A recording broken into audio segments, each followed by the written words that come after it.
Okay.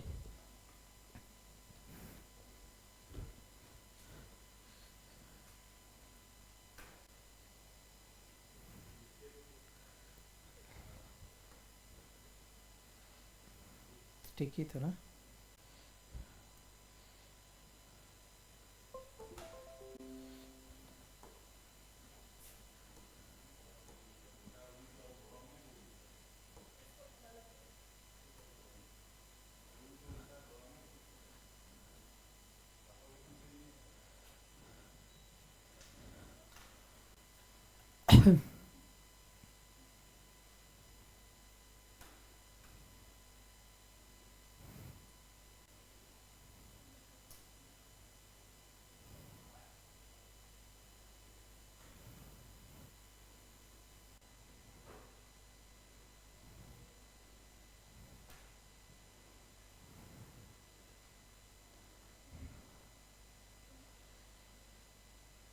तुम लोग लाए कि नहीं पता नहीं, मैं तो लाया।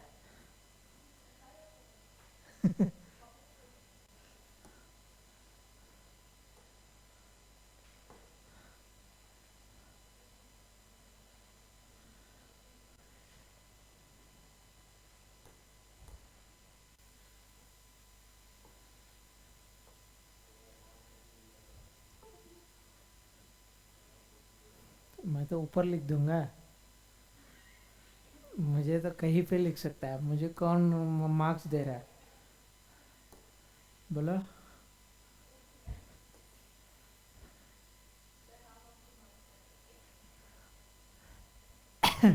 ठीक है। पार्ट वन है ना ये, इसलिए मैंने इसको पहले डाला। बैलेंस शीट को पार्ट टू है ना ये, तो इसलिए पी एंड एल को डाला है सेकंड में। ठीक है, ये दोनों फॉर्मेट है। तो एक एक 4 सम बाकी था। आज 2 टारगेट करेंगे, कल 2 टारगेट करेंगे, चैप्टर 2 खत्म होगा। ठीक है।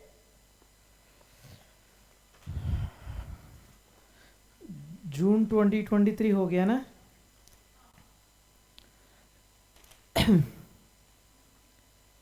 जून 2025।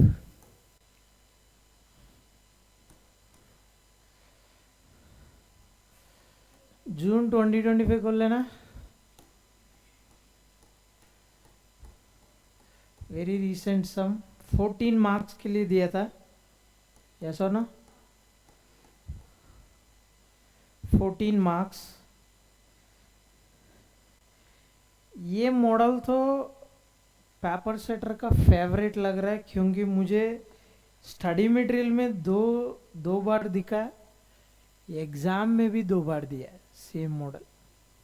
ठीक है सर, ये और सेम मॉडल कौन सा अटेम्प्ट में दिया है? सेम मॉडल और दिया था जून 2024 में भी। जून 2024 नहीं, सॉरी, दिसंबर 2023। कब है? दिसंबर 2023। ये सेम मॉडल है, दिसंबर 2023 भी सेम मॉडल है।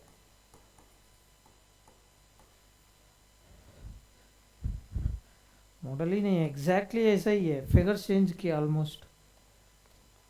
ठीक है, तो ये सब मैं कर दूंगा, जब मेरे साथ कर लो। ये वाला आप लोग वर्चुअली कर लो। ठीक है, जून 2025 वाला रिसेंट वाला मैं कर लेता हूँ, दिखा देता हूँ, बाकी वाला तुम कर लेना। रीड द सम। शिक्षा रीड।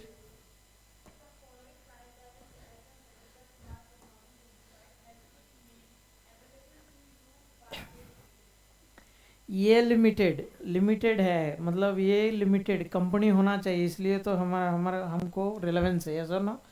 हाँ, ट्रायल बैलेंस लिया कब का?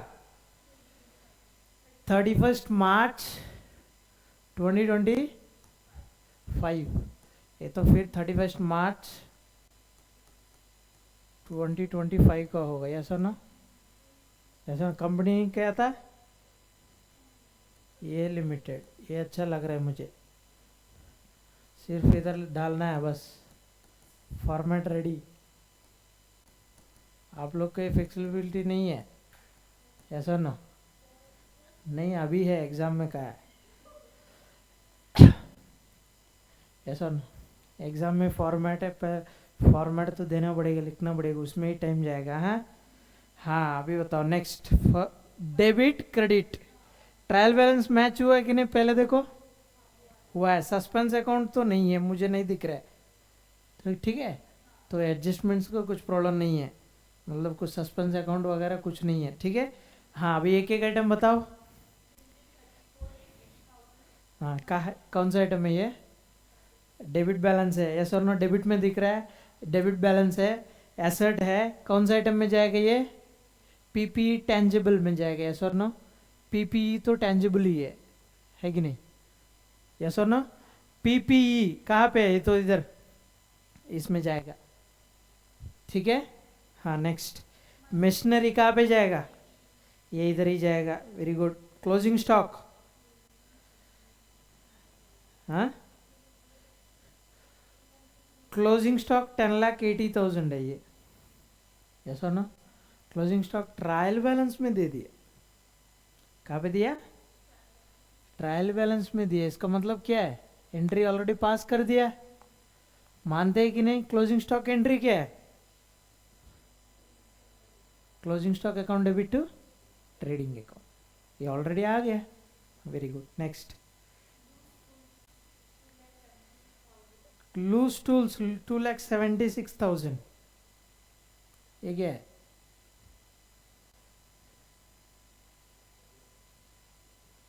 हाँ,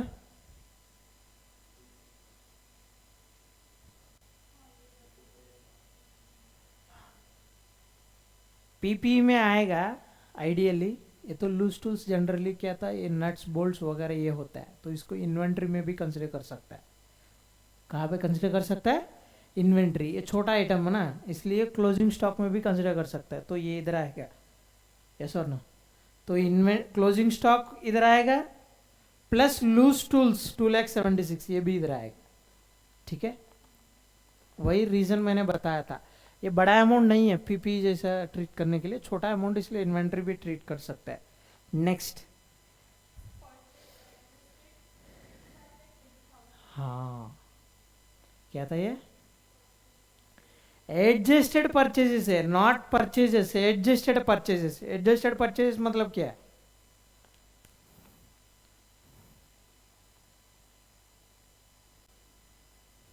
हम्म,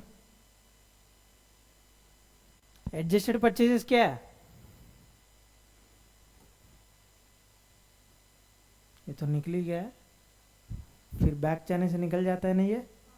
बैक जाने से दिक्कत है, सेव करने का ऑप्शन नहीं है ना।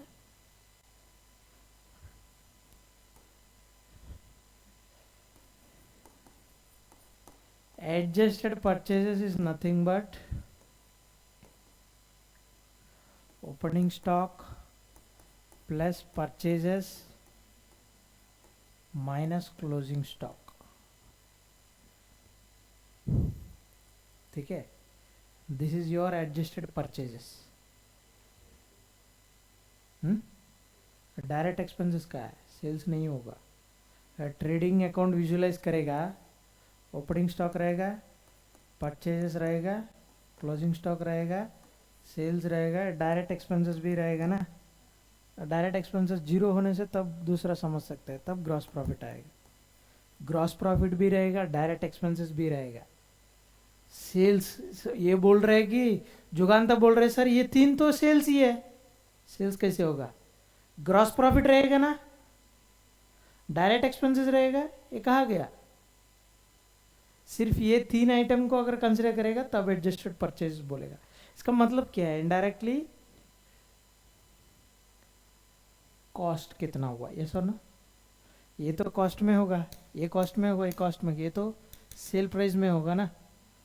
Inventory change nothing but adjusted purchases, ठीक है। अभी प्रॉब्लम क्या है? ये तीनों का फिगर दे दिया और क्लोजिंग स्टॉक भी दे दिया, यस और नो? ट्रायल बैलेंस में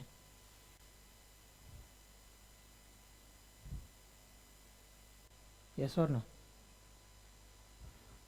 ट्रायल बैलेंस में ओपनिंग स्टॉक दिया है क्या? एडजस्टमेंट में दिया है। एडजस्टमेंट में कितना है बोला है?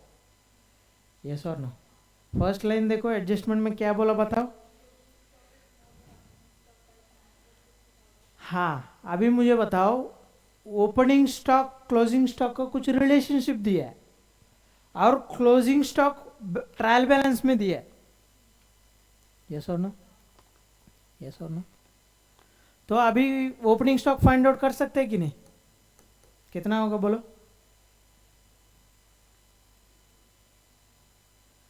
Closing stock is equal to opening stock plus 9,60,000। Yes और नो? यस और नो? तो अभी क्लोजिंग स्टॉक दिया कि नहीं बुक्स में? तो ओपनिंग स्टॉक होने से क्लोजिंग स्टॉक माइनस 9,60,000 कितना होगा? 10,80,000 माइनस 9,60,000 ना।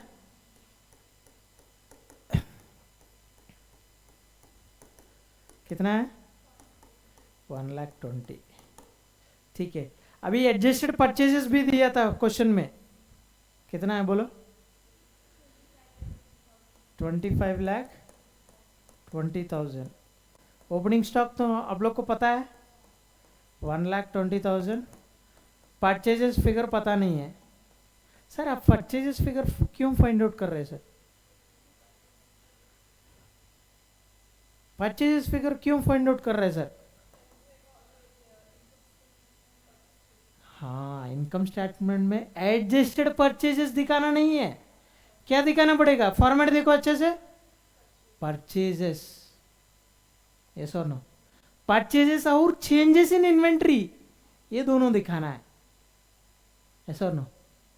परचेजेस और चेंजेस इन इन्वेंट्री दोनों मिलने से क्या होगा? Indirectly purchases plus changes in inventory is nothing but opening stock minus closing stock. ये दोनों मिलाने से क्या होगा इनडायरेक्टली?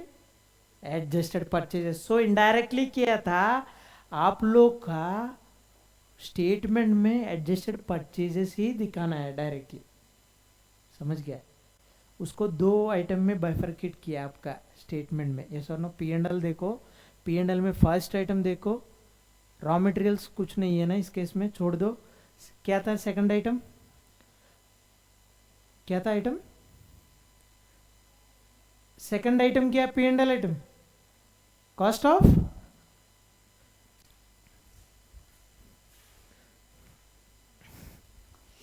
मैं दिखा देता हूं, मेरे पास है ना, मैं क्यों आपसे पूछ रहा हूं। इधर देखो, purchases of stock in trade, this is not adjusted purchase. Yes और no? This is cost of materials consumed, ये तो नहीं है। चेंजेस इन इन्वेंटरीज मतलब क्या है? Opening minus closing of finished goods. Raw material वगैरह कुछ नहीं है, समझ लो, क्योंकि क्वेश्चन में दिया नहीं है। तो opening minus closing plus purchases, ये दोनों मिलाने से क्या आएगा? एडजस्टेड परचेजेस ही आएगा। यस और नो? जो ट्रेडिंग अकाउंट में क्या है, हम तो ट्रेडिंग अकाउंट में क्या करते हैं हमेशा? Opening stock plus purchase minus closing stock, adjusted purchase से कंसिडर कर रहा है। समझ में आ रहा है? फॉर्मेट समझ में आया? अभी मैं परचेजेस क्यों फाइंड आउट कर रहा है समझ में आ रहा है? हाँ, अभी परचेजेस कितना है बोलो?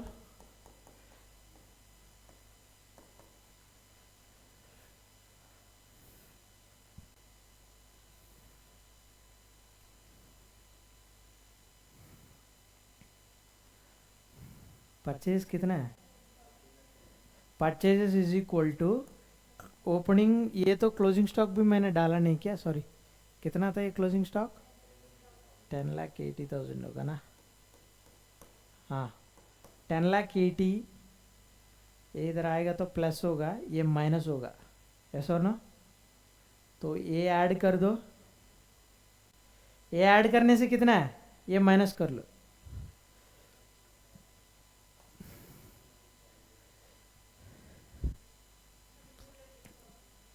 $36 हो रहा है क्या? ये 20 प्लस ये ऐड करने से 1,00,000 होगा, 26 लाख, 36 लाख होगा। 36 माइनस 1,20,000 कितना? 3480।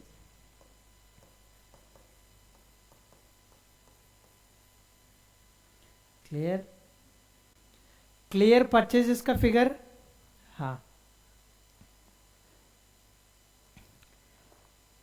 अभी ओपनिंग स्टॉक परचेजेस कुछ नहीं दिया है ट्रायल बैलेंस में, क्यों? क्योंकि एडजस्टेड परचेजेस दिया है, ऐसा नो, डायरेक्ट इसका इम्पैक्ट दे दिया, तो इसलिए इसका इम्पैक्ट दे दिया और क्लोजिंग स्टॉक दे दिया। क्लोजिंग स्टॉक कहाँ जाएगा? बैलेंस शीट में जाएगा, यस और नो। वो जो ट्रेडिंग अकाउंट का जो एंट्री पास किया तो वो इम्पैक्ट इधर आ गया, यस और नो।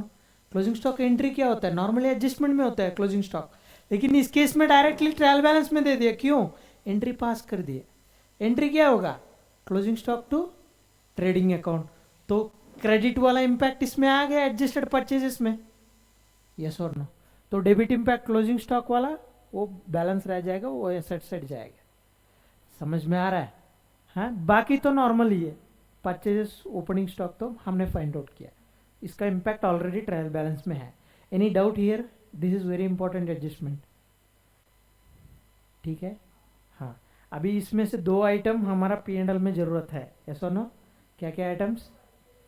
परचेजेस और changes in inventory. Changes in inventory मतलब opening stock minus closing stock कितना होगा? ओपनिंग माइनस क्लोजिंग कितना होगा? देखो, change in inventory is nothing but opening minus closing,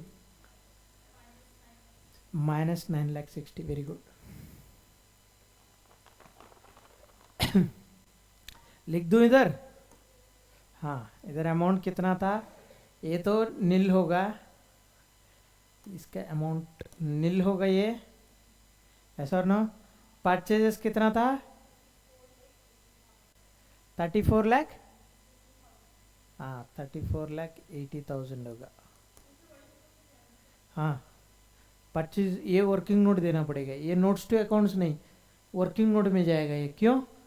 ये तो कुछ फाइंड आउट करना है ना मिसिंग फिगर, तो ये इसलिए वर्किंग नोट में जाएगा, नोट्स टू अकाउंट्स में नहीं जाएगा, ठीक है। चेंजेस इन इन्वेंट्रीज माइनस 9,60,000 या 60 9,60,000।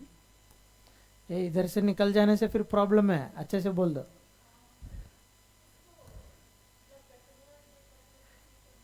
कहाँ पे सेव का ऑप्शन नहीं है क्या? ये वाला ओ आएगा क्या? ठीक है, देखते हैं, रुको। कितना परचेजेस दोबारा बोलो फिगर? 34,80,000 ना,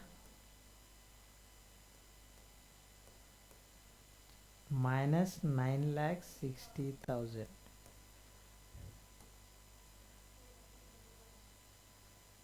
फुल स्क्रीन दे देंगे, क्या प्रॉब्लम है कि नहीं? हाँ, इसको तो एक स्क्रीन में ऐसा रख देगा क्या? ठीक है।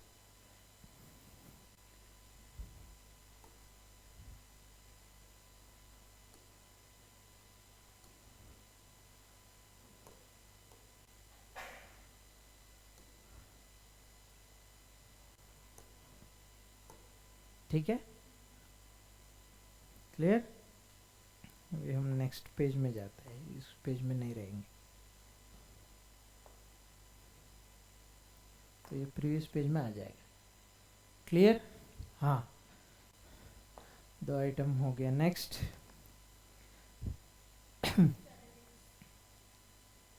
पीपी भी एक साथ में न, पहले पढ़ लेते हैं, बाद में देख लेते हैं। नेक्स्ट सैलरीज कहाँ पे जाएगा? इधर नहीं, कहाँ पे? करेक्ट, एम्प्लॉय बेनिफिट एक्सपेंसेस में जाएगा, ठीक है। नेक्स्ट डायरेक्टर फीस कहाँ जाएगा?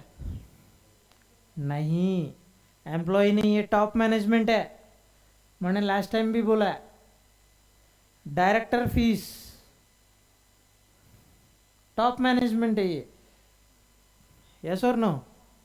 तो इधर नहीं जाएगा, कहाँ पे जाएगा?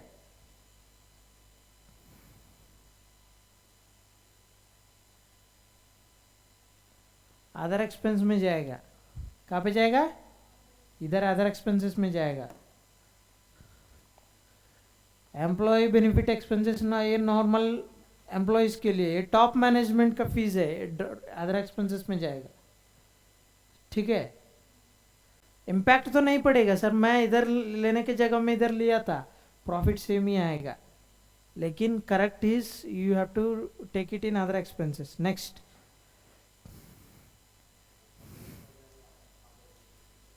हाँ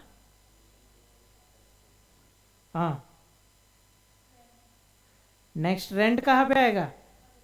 वेरी गुड. डिप्रिसिएशन, हाँ, depreciation and amortisation expense. Depreciation is for tangible assets, amortisation is for intangible assets. Sir question में कुछ देगा क्या? हाँ, पेटेंट्स कॉपीराइट्स वगैरह कुछ दे सकता है, पेटेंट्स में कुछ अमोर्टाइजेशन रेट दे सकता है, तब डालना पड़ेगा. Next. Bad debts, other expenses में जाएगा. Next. 10% investment, what is this? Asset कहाँ पे जाएगा?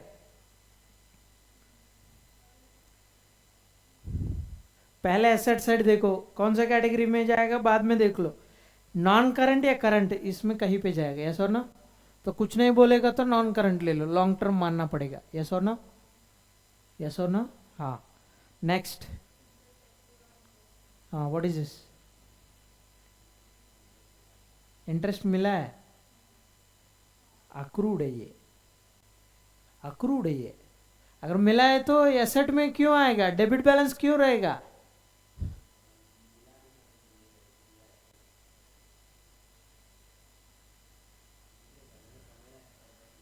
तो कमाया तो इनकम होगा, क्रेडिट आएगा ना. What is this? Accrued interest. This is accrued interest but not received. Interest accrued but not received, इसका मतलब है मैंने अक्रू किया, रिसीव नहीं किया, ये क्या होगा? एसेट होगा ना, यस और नो? नॉर्मली समझ लो मैंने कुछ एफडी किया है, यस और नो?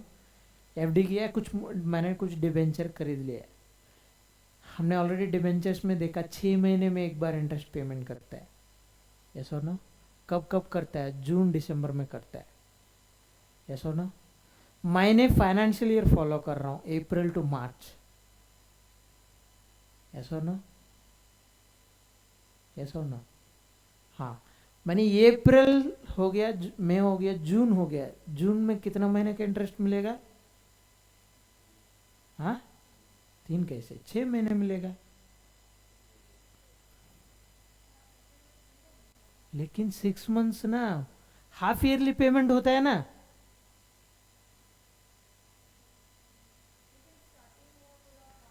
जून में मिलेगा, फ्रॉम 1 जन से जून तक मिलेगा, यस और नो? बट इस ईयर का इनकम कितना? 3 महीने का. 3 महीने लास्ट ईयर में क्या लिखा है? लास्ट ईयर 31 मार्च में क्या लिखा होगा? अक्रूड, यस और नो? समझ गया डिफरेंस क्या है? समझ गया? तो ऐसा केसेस में अक्रूड इंटरेस्ट आएगा. इसका मतलब क्या है? मैंने अर्न किया लेकिन रिसीव नहीं किया, यस और नो? हाँ, अक्रूड इंटरेस्ट का एंट्री क्या होता है?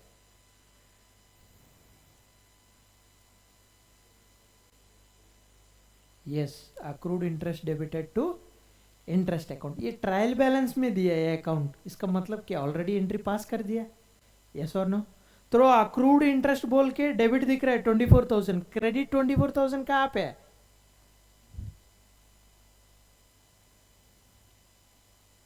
क्रेडिट 24,000 कहाँ पे है? एक्सपेंस कहाँ से आएगा?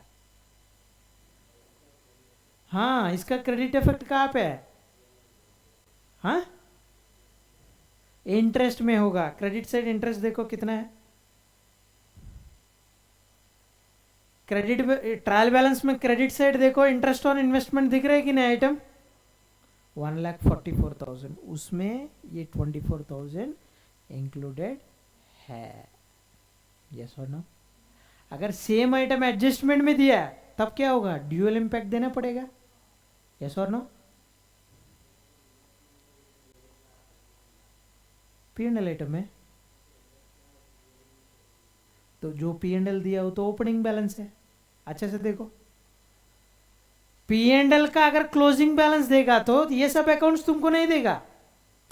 इनकम अकाउंट्स, ये जो सब अकाउंट्स है सैलरीज, रेंट, कमीशन, ये सब क्यों देगा तुमको? इसलिए मैंने कल एक सम बताया था, उसमें एक्सपेंसेस कुछ है, इनकम्स कुछ दिया तुमको ट्रायल बैलेंस में? नहीं दिया। क्यों? उसमें डायरेक्टली पी एंड एल का क्लोजिंग बैलेंस दिया। यस और नो? लेकिन इस सब में पी एंड एल का कब का बैलेंस दिया? ओपनिंग दिया है। सर आपको कैसे पता है ओपनिंग? 31 मार्च 2024 है, इसका मतलब कब है ये बैलेंस? लास्ट ईयर का क्लोजिंग, मतलब करंट ईयर का ओपनिंग। तो ओपनिंग दिया है तो तुमको पी एंड एल अकाउंट भी बनाना पड़ेगा। यस और नो? बनाने के लिए आइटम्स चाहिए ना, लेजर अकाउंट्स, तो इसलिए ये सब अकाउंट्स दिया है। समझ में आ रहा है? लिंक कर पा रहा है? यस और नो? हाँ, अगर same item interest accrued on investments trial balance में नहीं दिया, एडजस्टमेंट में दिया, तब ड्यूअल इम्पैक्ट देना पड़ेगा।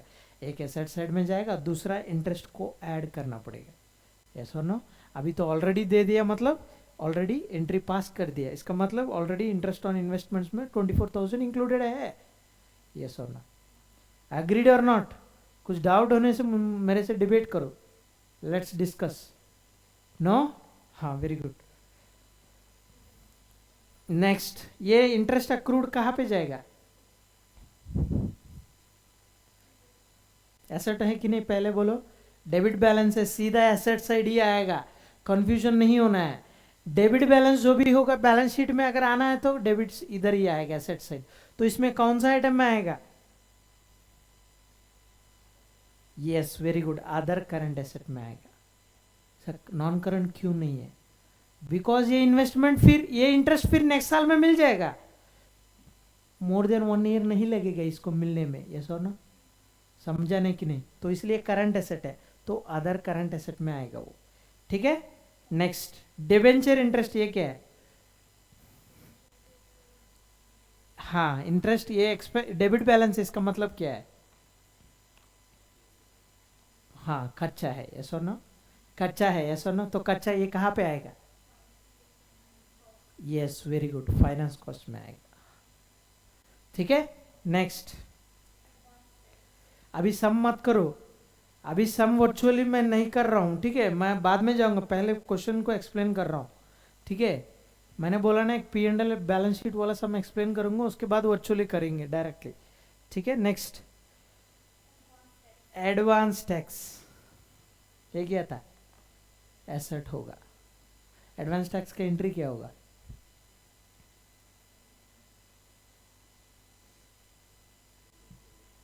हाँ,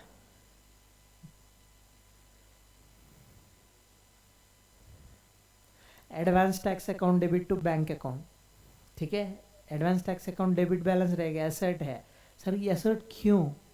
जब फाइनल इनकम टैक्स रिटर्न भरेगा, जब पेमेंट करना पड़ता है, तब इसको एडजस्ट कर सकते हो। यस और नो? फ्यूचर में कम पेमेंट कर सकते हो, because that's why this is an asset, इसलिए डेबिट बैलेंस है। एडवांस टैक्स जब भी पेमेंट करेगा, पेमेंट करना है कि नहीं? कंपनी एसएससी 4 इंस्टॉलमेंट्स में एडवांस टैक्स पेमेंट करना है। ऐसा नो? 15, 30, 45, 60%, ऐसा कुछ है ना? यस और नो? ड्यू डेट्स है ना एडवांस टैक्स का, company SSC, non company SSC. ठीक है? वो है 15%, करंट ईयर का इनकम, एस्टिमेटेड इनकम में 50% पहले ही पेमेंट करना है। ठीक है? वो कब है? 31 जून में, जून के पहले ही पेमेंट, 15 जून के पहले।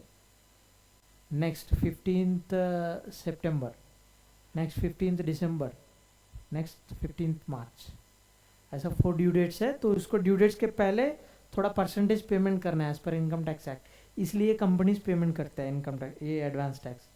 ऐसा ना सर, पेमेंट नहीं करेगा तो क्या होगा? करंट ईयर का जो इनकम कमा रहा है उसमें से थोड़ा परसेंटेज ऑलरेडी एडवांस टैक्स के रूप में गवर्नमेंट को पेमेंट करना है, नहीं करने से इंटरेस्ट लगेगा। ठीक है? 234 ये बी सी, इसमें 3 इंटरेस्ट है। ऐसा ना, बी सी लगेगा, ये तो लेट फाइलिंग के लिए, बी सी तो ये एडवांस टैक्स पेमेंट नहीं करने से वो लगेगा, ये टैक्सेशन में आएगा। लेकिन आपको अंडरस्टैंडिंग के लिए मैंने बोल दिया क्यों करते हैं पेमेंट, पहले क्यों करते हैं सर, ईयर एंड तक वेट कर सकते हैं ना कंपनी। ऐसा नो? बट लेकिन इनकम टैक्स एक्ट बोलता है करंट ईयर में इनकम आप लोग एस्टिमेट करके, एस्टिमेट क्यों एस्टिमेट करना है? एस्टिमेशन कैसे करेगा? कर लो, क्वार्टरली क्लोजिंग कर लो, ऐसा नो। क्वार्टरली क्लोजिंग करने से पता चल जाएगा ना क्वार्टर में कितना प्रॉफिट आया, तो उसके ऊपर अमाउंट दे दो, ठीक है सर। ज़्यादा पेमेंट करने से क्या होगा, बाद में रिफंड आएगा। तो कम पेमेंट करेगा तो लास्ट में एडजस्ट होगा, पेमेंट कर लो, लेकिन थोड़ा कुछ तो पेमेंट करना, नहीं है तो इंटरेस्ट बर्डन। सर छोटा फर्म्स के लिए प्रॉब्लम नहीं, बड़ा बड़ा फर्म जिसमें क्रोर्स में टर्नओवर होता है, उसमें इम्पैक्ट होगा ना इंटरेस्ट, ऐसा नो। उसमें इंटरेस्ट आएगा तो कुछ 10 लाख 15 लाख इंटरेस्ट आएगा, वो अच्छा नहीं है ना, इसलिए एडवांस टैक्स पेमेंट करता है, ठीक है। एडवांस टैक्स का entry, advance tax to bank account. तो एडवांस टैक्स का कैसे एडजस्ट करना है हम देख लेते हैं, ऐसा नो, एडवांस टैक्स, ठीक है। नेक्स्ट, ये कहाँ पे जाएगा?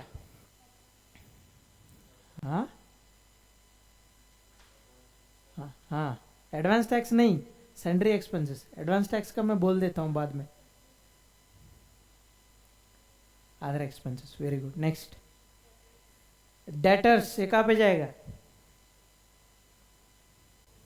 ट्रेड रिसीवेबल्स, आईटीसी में टी, यस और नो। बैंक बैलेंस कहाँ पे जाएगा? कैश एंड कैश इक्विवेलेंट्स, ठीक है, डेबिट सब हो गया। सेल्स कहाँ पे जाएगा? Revenue from operations. Next, outstanding expenses, ये क्या था? एक्सपेंसेस। लाइबिलिटी है, कहाँ पे जाएगा? अदर करंट लाइबिलिटी में जाएगा, ठीक है। ये तो लाइबिलिटी है, क्रेडिट बैलेंस है। आउटस्टैंडिंग एक्सपेंसेस का एंट्री क्या होगा सर? यस, ये तो ऑलरेडी ट्रायल बैलेंस में दिया, इसका मतलब है एक्सपेंसेस में ऑलरेडी इंक्लूडेड है। सर कौन से एक्सपेंस है मुझे पता नहीं चल रहा है, मुझे भी पता नहीं, वो किसी एक्सपेंस में इंक्लूडेड है ऑलरेडी, यस और नो। हाँ, next, provision for doubtful debts as on 1 April 24, इसका मतलब क्या है? ओपनिंग बैलेंस, ओपनिंग प्रोविजन बोलना है सर। क्लोजिंग प्रोविजन क्या था? हाँ,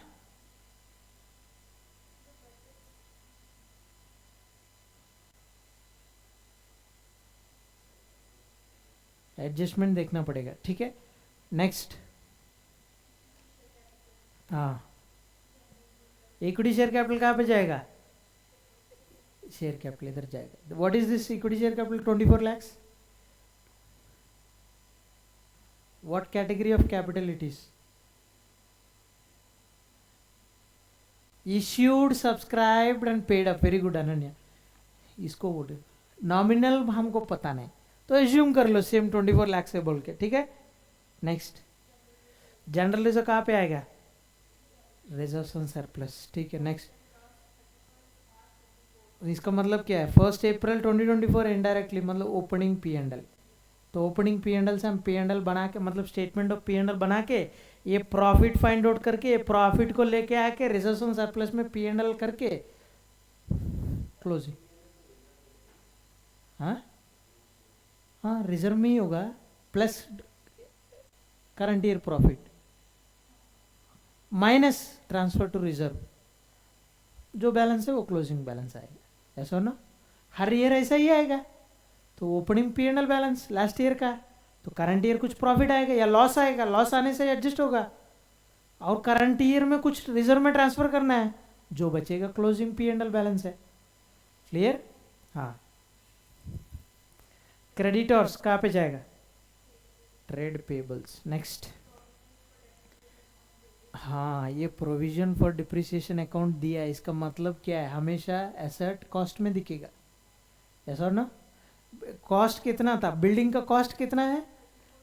हाँ, इसका मतलब है जितना खरीदा है वैसा ही है कॉस्ट बिल्डिंग में। सर क्यों? जो भी डिप्रिसिएशन है प्रोविजन मेंटेन कर रहा है अलग से। इसका डब्ल्यूडीवी बोल सकते हैं क्या कोई?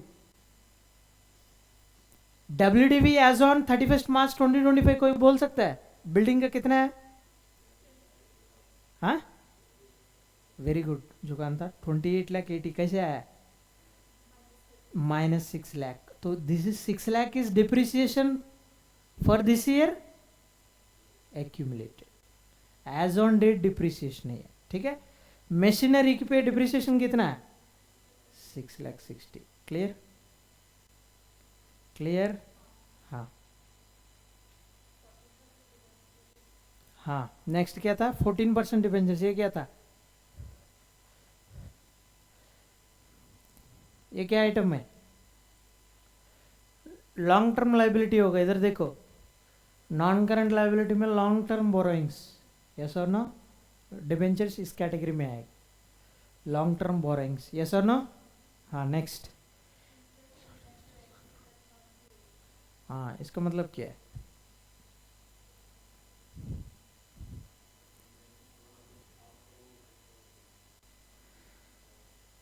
Yes outstanding interest on debentures accrue हुआ है बट पे नहीं किया, यस और no, this is outstanding debentures.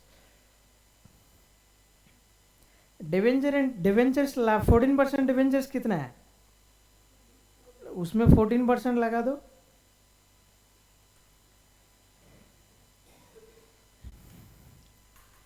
शोभन कुछ डाउट है, नो वेरी नहीं गुड। है सर, नहीं है हाँ सर। कितना 3 लाख, 3,36,000 है क्या, हाँ ये डिबेंचर इंटरेस्ट में कितना एक्सपेंस दिख रहा है, डेबिट साइड देखो, फाइनेंस कॉस्ट में जो डालना है आप लोग ही बोला है 3,36,000 मैच हो रहा है कि नहीं, लेकिन उसमें 3,36,000 पूरा पेमेंट कर दिया गया, कितना पेमेंट किया एनीवन,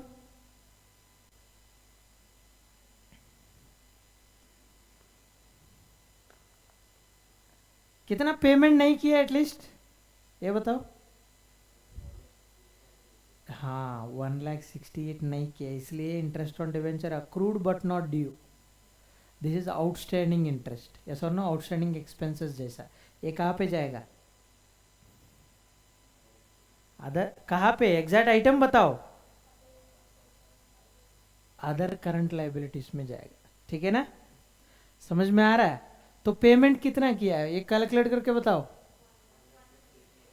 1,68,000 पेमेंट किया मतलब हाफ पेमेंट किया, तो इनडायरेक्टली क्या था, payment is half yearly, yes और नो, तो इसलिए हाफ ड्यू हो गया, हाफ पेमेंट किया, यस और नो, तो माइट भी जून दिसंबर ऐसा ही फॉलो करता है कंपनी, क्या डाउट है बोलो, जुगान था कुछ डाउट फेस रखा है बोलो, तो 1,68,000 इंटू 2 कितना है 3,36,000, तो खर्चा तो पूरा रिकॉग्नाइज करना पड़ेगा बुक्स में, पेमेंट करो या ना करो, because you are following accrual concept, yes और no, not cash concept, yes और no, so you should recognise 3,36,000, सो कंपनी ने रिकॉग्नाइज किया, इसलिए तो बुक्स में डिबेंचर इंटरेस्ट बोल के 3,36,000 दिख रहा है, फाइनेंस कॉस्ट में 3,36,000 जाएगा, यस और नो, बट लेकिन एक्चुअली पेमेंट किया कितना 1,68,000, तो 1,68,000 आउटस्टैंडिंग लाइबिलिटी बोल के दिखाना है, यस और नो, सर आपको कैसे पता चला हाफ ईयरली बोल के, तो हाफ पेमेंट किया हाफ नहीं किया ना,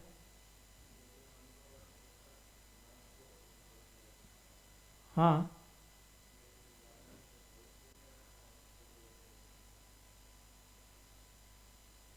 समझा नहीं, हाफ ईयरली भी नहीं भी हो सकता है, तब तो लॉजिक हाफ ईयरली नहीं भी हो सकता है, क्योंकि ड्यू है लेकिन भी पेमेंट नहीं कर सकते ना, ये भी ऑप्शन है तो कंपनी के पास, कंफर्म पेमेंट करना ऐसा तो रूल नहीं है, डिले भी हो सकता है, कैसे बोलेंगे आप, ऐसा नो, ड्यू डेट है 30 जून या 31 दिसंबर जो भी है, तो 31 दिसंबर वाला में हमने पेमेंट नहीं किया, ड्यू हो गया, 3 मंथ्स पार हो गया, ये भी तो हो सकता है, लेकिन गवर्नमेंट का रेगुलेशन है डिवेंचर्स होने से 6 मंथ से ज़्यादा होल्ड नहीं कर सकते, उसके लिए कुछ इम्प्लीकेशन है, कारों में रिपोर्टिंग करना वगैरह, ठीक है, रिपोर्ट तो करना है, लेकिन ये नहीं बोला है कि तुम पेमेंट होल्ड करके नहीं रख सकते, ऐसा तो कहीं पे नहीं है, यस और नो, तो इस केस में है, या तो क्वेश्चन है कुछ भी बोल सकता है, ठीक है, हाँ नेक्स्ट,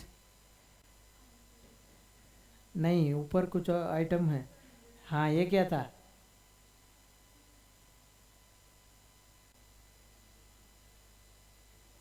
इनकम कहाँ पे जाएगा,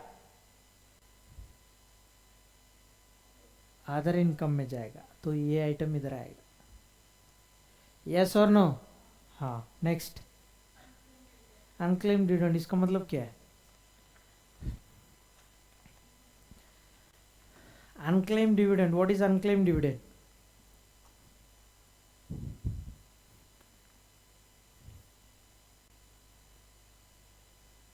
डिविडेंड की एंट्री क्या था पहले?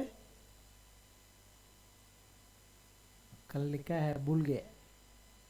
Retained earnings account debit to dividend payable account, yes और नो? डिविडेंड वेदर प्रेफरेंस और इक्विटी दोनों में सेम एंट्री है, आफ्टर टैक्स ही डिविडेंड पेमेंट करता है, ठीक है? तो जो डिविडेंड पेएबल अकाउंट बोल के जो लिखा है, यस और नो, इसका मतलब ये शेयर होल्डर्स को देना है, जब पेमेंट करेगा एंट्री क्या होगा? Bank, very good Ananya. तो अगर डिविडेंड पेएबल टू बैंक बनाने के लिए बैंक ट्रांसफर करना पड़ेगा, यस और नो? तो पेमेंट करने के लिए कुछ लोग का बैंक अकाउंट्स नहीं है कंपनी के पास, या किसी अकाउंट ब्लॉक है, ऐसा नहीं, इनऑपरेटिव है बैंक अकाउंट्स, तो इसको बोलते हैं अनक्लेम डिविडेंड, ऐसा ना? वो डिविडेंड पेएबल अकाउंट में ही रहेगा, नथिंग बट अनक्लेम डिविडेंड बोल सकते हैं, लाइबिलिटी, ऐसा ना सर? लाइबिलिटी, ऐसा ना? Separate liability, dividend payable is liability, do you agree with me? Yes. वो लाइबिलिटी कहाँ पे जाएगा?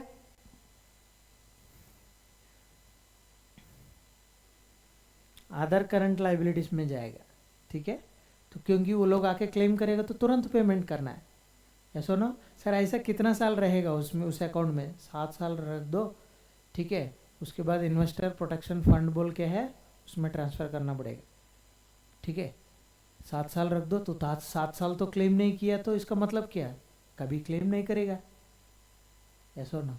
इस साल में जो डिक्लेयर किया, ये कंपनीज एक्ट क्या बोल रहा है? 7 साल दे रहा है तुमको टाइम, 7 साल क्लेम करो, 7 साल के अंदर क्लेम नहीं किया है, जाएगा पैसा कहाँ पे? इन्वेस्टर प्रोटेक्शन फंड में जाएगा। तो उससे भी उसको कोई अगर नुकसान हो गया किसी इन्वेस्टर को, उसको दे देता है भर्ती करने के लिए, ठीक है? कुछ फ्रॉड वर्ड हो गया उस केसेस में, समझ गया?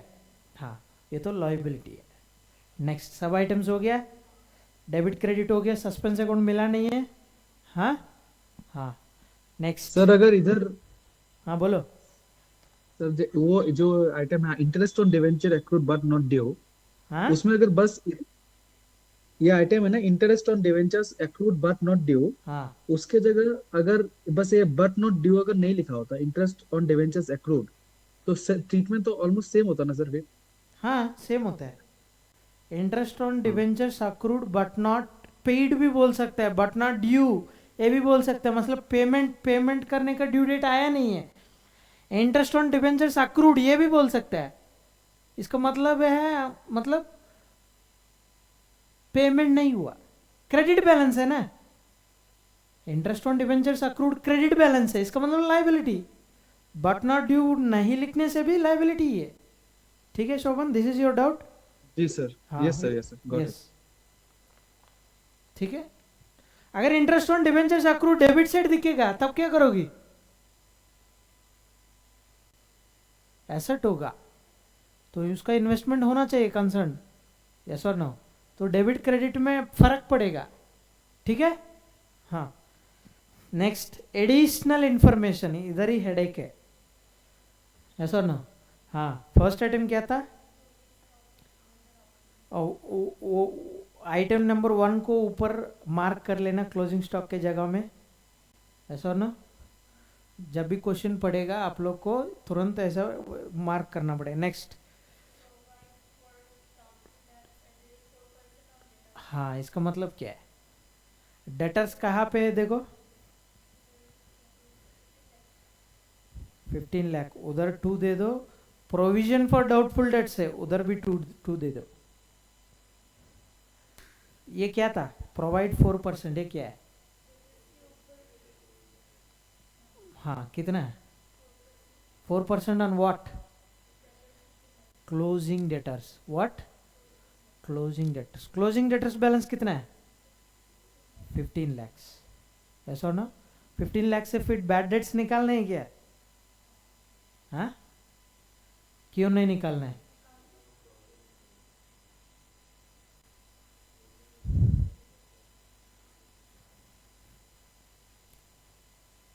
ठीक है, दोनों का इम्पैक्ट मैं बताता हूँ, लेकिन मैं पूछ रहा हूँ बैड डेट जो 72,000 ट्रायल बैलेंस में दिया है, दिस 72,000 ऑलरेडी रिड्यूस किया है क्या 15 लैक्स? 15 लैक्स फिगर रिड्यूस करने के बाद आया है या अभी फिर से रिड्यूस करना है? I am asking this question. करके आ गया है, कैसे शिक्षा बताओ।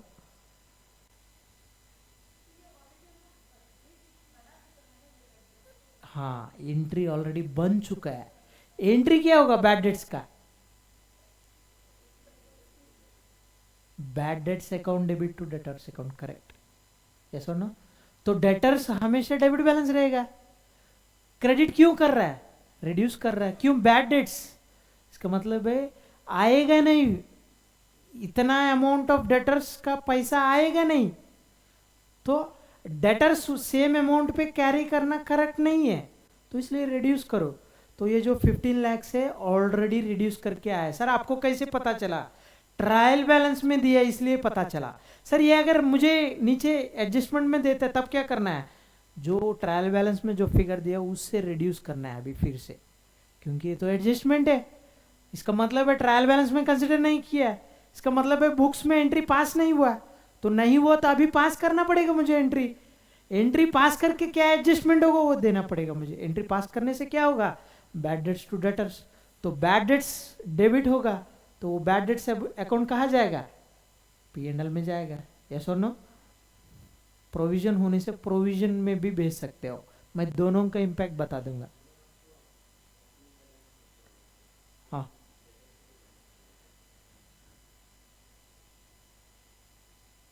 नहीं, समझा नहीं, दोबारा पूछो। है,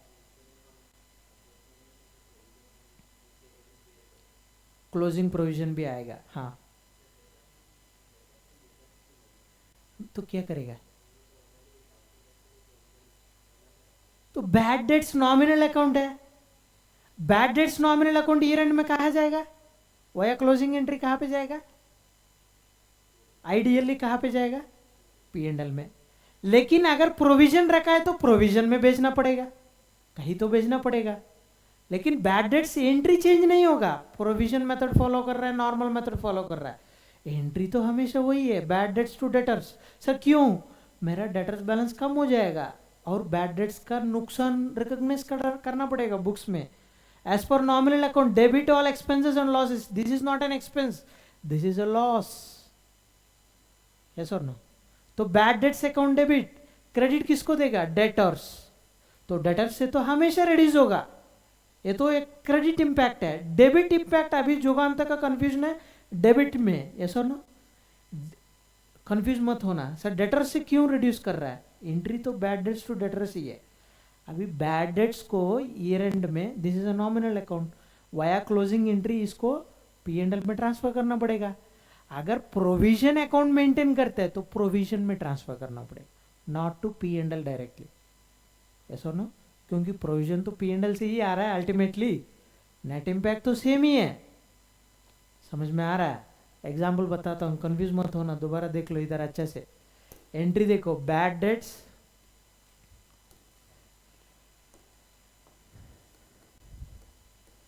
बैड डेट्स अकाउंट डेट, जब भी bad debts, this is not a provision, ये प्रोविजन की एंट्री नहीं है। What is this entry? Loss हुआ है कंपनी को, वो रिकॉग्नाइज कर रहा है बुक्स में, bad debts to debtors, yes और नो? यस और नो? कंपनी को कैसे पता चलेगा? एक बंदा ने IP लगा दिया, यस और नो, जिससे पेमेंट आना है, एक डेटर, कितना अमाउंट? 72,000, यस और नो? डेटर्स का अमाउंट इतना रिड्यूस हो जाएगा। सर क्यों?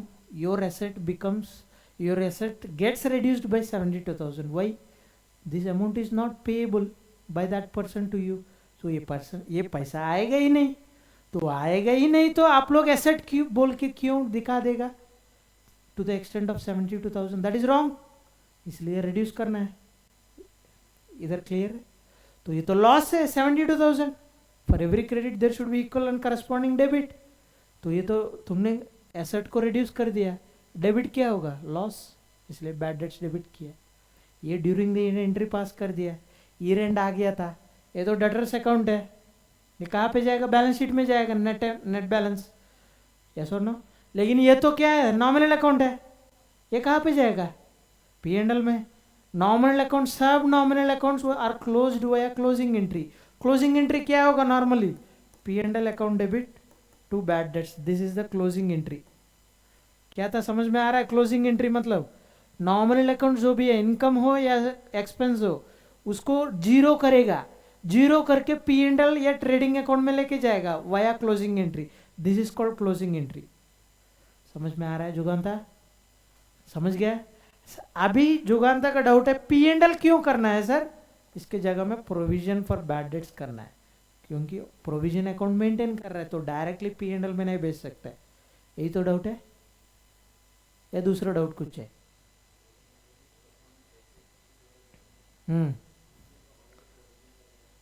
हाँ, तो क्या लिखेगा? एंट्री बोलो। ठीक है, इसका मतलब है तुम डेटर्स बैलेंस 72,000 ऐसे ही कैरी करेगा। समझ गया? प्रोविजन क्यों रखता है? पी एंड कहाँ से रखता है? पी एंड एल से, यस और नो? इनडायरेक्टली ये तो पी एंड एल में ही जा रहा है ना। प्रोविजन अगर नहीं रखता है, वो केस को छोड़ दो, ये पी एंड एल में जाता है, यस और नो? यस और नो? हाँ, अभी पी एंड एल के जगह मैं प्रोविजन से निकाल रहा हूं मैं पैसा, यस और नो? वो लॉस को पी एंड एल में मैं भेज रहा हूं, प्रोविजन से रिड्यूस कर रहा हूं, यस और no? This is what you are expecting.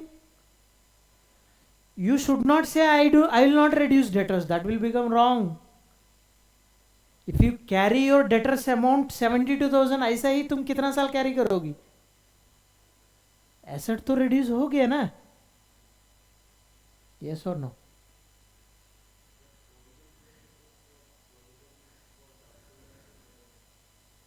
नहीं, कौन बोला है? पूरा रॉन्ग बता रहा हूं। एंट्री जब प्रोविजन क्रिएट होगा, P and L account debit to provision account, debtors कहाँ है इसमें? एंट्री कहीं पे डेटर्स इन्वॉल्व है क्या? नहीं। प्रोविजन कहाँ से बनाते हो? प्रॉफिट से, ऐसा पी एंड एल से, तो P and L two provision होगा, डेटर्स कहाँ पे है ही नहीं। करेक्ट, जब एक्चुअली बैड डेट होगा तभी डेटर्स को कम होगा, यस और no? That is a correct logic. क्यों? मुझे आज पता चला ये बंदा पेमेंट नहीं करेगा क्योंकि आईपी लगा दिया, उससे पैसा नहीं आएगा, तो कंपनी डेटर बोल के एक एसेट को सेम अमाउंट पे कैरी करना बुक्स में गलत है। क्यों? पैसा नहीं आएगा। Debtors is asset, why? Because it is receivable to the company. Your receivable got reduced by 72,000, so reduce it by 72,000। समझ में आया? इंपैक्ट समझ में आया? ठीक है, हाँ।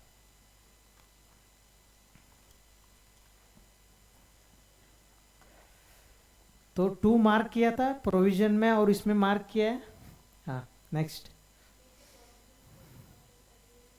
30%, प्रॉफिट में 30% प्रोविजन लगाना पड़ेगा, तो पीबीटी आएगा ना? कहाँ पे वो? पीबीटी टैक्स एक्सपेंस जो होता है ना, that is provision for tax. ठीक है, तो उसको प्रोविजन को निकाल देगा तो पैट आएगा बाद में, ये डिसकंटिन्यूइंग वाला इग्नोर करो।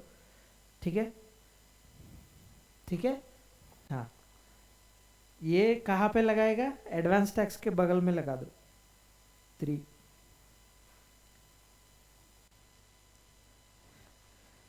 है कि नहीं? टैक्स तो उतना ही है ना, हाँ।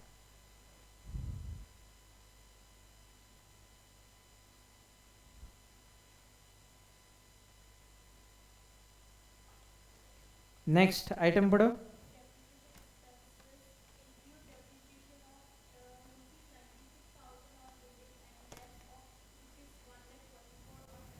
हाँ, दोनों मिला के कितना डिप्रिसिएशन है? 2,40,000, यस और नो?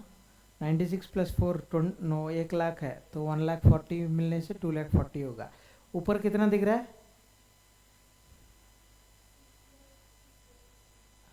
नहीं, डिप्रिसिएशन ऊपर डेबिट बैलेंस में कितना दिख रहा है? 2,40,000 मैच हो रहा है कि नहीं हो रहा है ना? वो उधर दे दो। सर ये क्यों था? करंट ईयर कितना डिप्रिसिएशन है सिर्फ इंफॉर्मेशन के लिए दिया था, नोट्स में मेंशन कर सकते हो। यस और नो? हाँ। नेक्स्ट।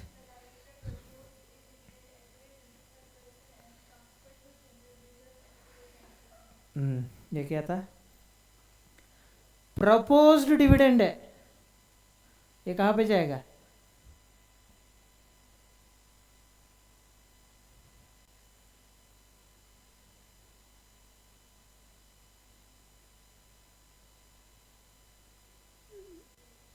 प्रपोज डिविडेंड का एंट्री किया है।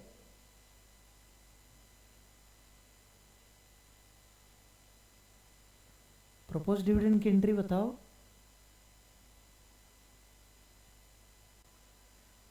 प्रपोज डिविडेंड का एंट्री नहीं होता है। सर क्यों? लॉजिक क्या था? This is proposed dividend, declare dividend नहीं है। दोनों में डिफरेंस है। सर इसका मतलब क्या है? बोर्ड ऑफ डायरेक्टर्स और मैनेजमेंट जो भी है वो प्रपोज करेगा। एग्जाम्पल, इतना प्रॉफिट आया इस साल में, हम 1 रुपया या 2 रुपया 100 रुपीज पर शेयर हम डिविडेंड देंगे, प्रपोज करेगा। This is different from declared dividend. क्या था? डिक्लेयर्ड डिविडेंड और इंटरिम डिविडेंड जो भी बोले। इंटरिम डिविडेंड मतलब ड्यूरिंग द ईयर जो देता है। फाइनल डिविडेंड मतलब ईयर एंड में एक साथ में देता है।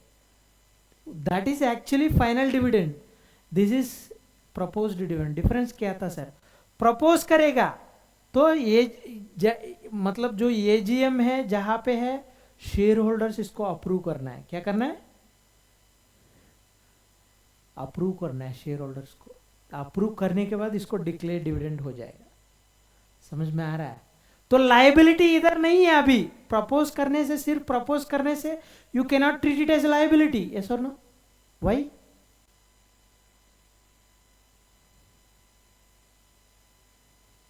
हाँ, अप्रूव नहीं किया इसलिए। अप्रूव करने के बाद ही एक्चुअल लाइबिलिटी बन जाएगा। तो सर इसको क्या कर सकते हैं? प्रपोज डिविडेंड को कितना अमाउंट है वो कंटिंजेंट लाइबिलिटी में दिखाना पड़ेगा। कहाँ पे दिखाना पड़ेगा? कंटिंजेंट लाइबिलिटी मतलब क्या? फ्यूचर में लाइबिलिटी हो सकता है, नहीं भी हो सकता है। यस और नो? हाँ, इसके लिए अलग से बैलेंस शीट के नीचे एक कंटिंजेंट लाइबिलिटी बोल के दिखाना है। सो एंड सो प्रपोज किया है, अमाउंटिंग दिस मच। ठीक है? डिफरेंस समझ गया दोनों में? अप्रूव करने से ही एक्चुअल लाइबिलिटी बनेगा। ये तो प्रपोज स्टेज में, प्रपोजल स्टेज में। प्रपोज मतलब क्या? प्रपोजल है। प्रपोजल्स कैन बी एक्सेप्टेड और रिजेक्टेड। यस और no? This is not final dividend और this is not declared dividend. Declared मतलब फाइनल, हमने दे दिया, हमने डिक्लेयर कर दिया, आपको मिल जाएगा। This is proposal. Management propose कर रहा है, शेयर होल्डर्स रिजेक्ट कर सकता है। यस और नो? समझ गया डिफरेंस? हाँ, next. Transfer to general reserve at the rate 10%। 10% of what?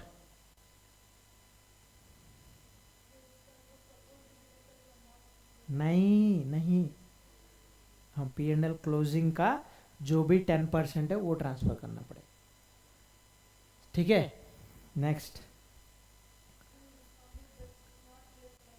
हाँ हाँ, what is this?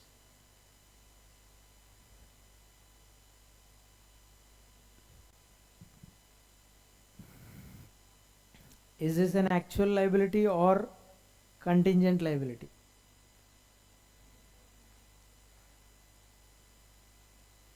Bills discount, bills concept पता है कि नहीं? पता है? नहीं पता है? Bills discounted, bills of exchange एक चैप्टर है ग्रुप 1 अकाउंट्स में। Bill, dryer, ड्रॉई। ऐसा और ना? ये जो बिल ड्रॉ करता है उसको ड्रॉयर बोलता है, वो जो एक्सेप्ट करता है वो ड्रॉई बोलता है। ऐसा और ना? पैसा ड्रॉयर को आना चाहिए, ये बिल ड्रॉ करेगा, ड्रॉई को देगा, वो एक्सेप्ट करके दे देगा ड्रॉयर को। ड्रॉयर ड्यू डेट तक वेट करेगा, बिल जैसे मतलब चेक समझ लो, चेक या प्रॉमिसरी नोट समझ लो, ऐसा हो ना, प्रॉमिसरी नोट समझ लो, इसको पैसा आना चाहिए तो ये प्रॉमिसरी नोट लेगा इससे, ऐसा ना, बाद में पेमेंट करेगा बोलने से, तो ड्यू डेट में आके पेमेंट कर देगा, वो प्रॉमिसरी नोट लेके जाएगा, ऐसा समझ लो।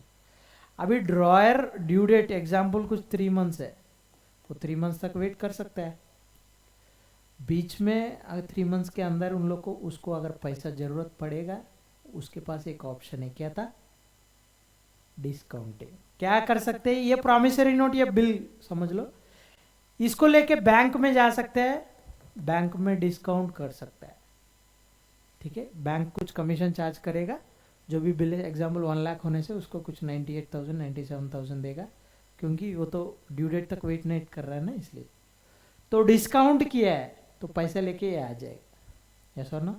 अभी बताओ, bills discounted but not yet matured, इसका मतलब क्या है,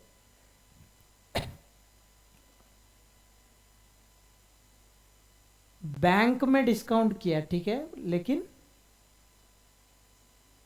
पैसा मिल गया, ड्यू डेट बैंक को आया पैसा नहीं नहीं। मिला, क्या था शोभन? बैंक को पैसा नहीं मिला सर, ये कॉन्टेंजेंट लायबिलिटी होगा ना। करेक्ट, बैंक को पैसा नहीं मिला क्योंकि ड्यू डेट नहीं आया, यस और नो।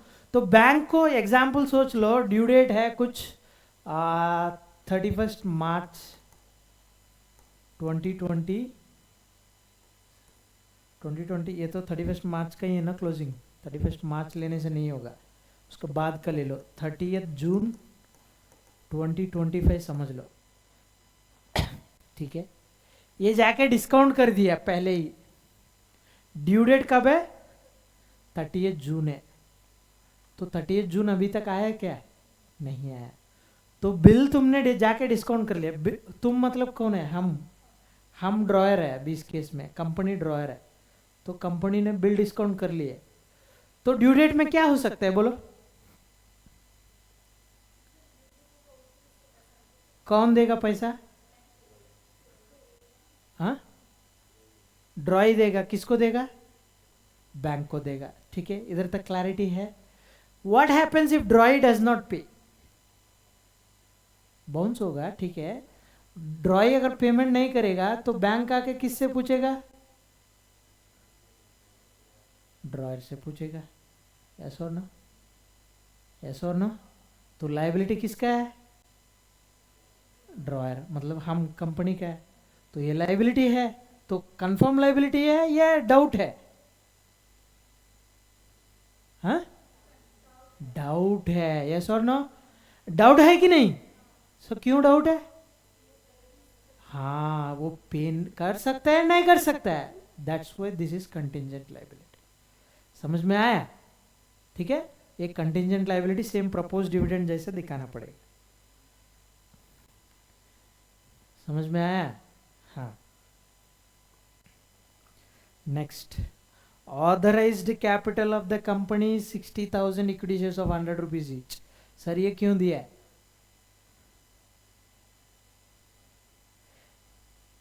ये जो ऊपर जो प्रपोज डिविडेंड 4/5 का मार्क किया है कि नहीं, ऊपर कहीं पे जनरल रिजर्व में मार्क किया है क्या, 5th, ऐसा 5th पॉइंट को मार्क कर लो जनरल रिजर्व में, दूसरा कहाँ पे करेगा,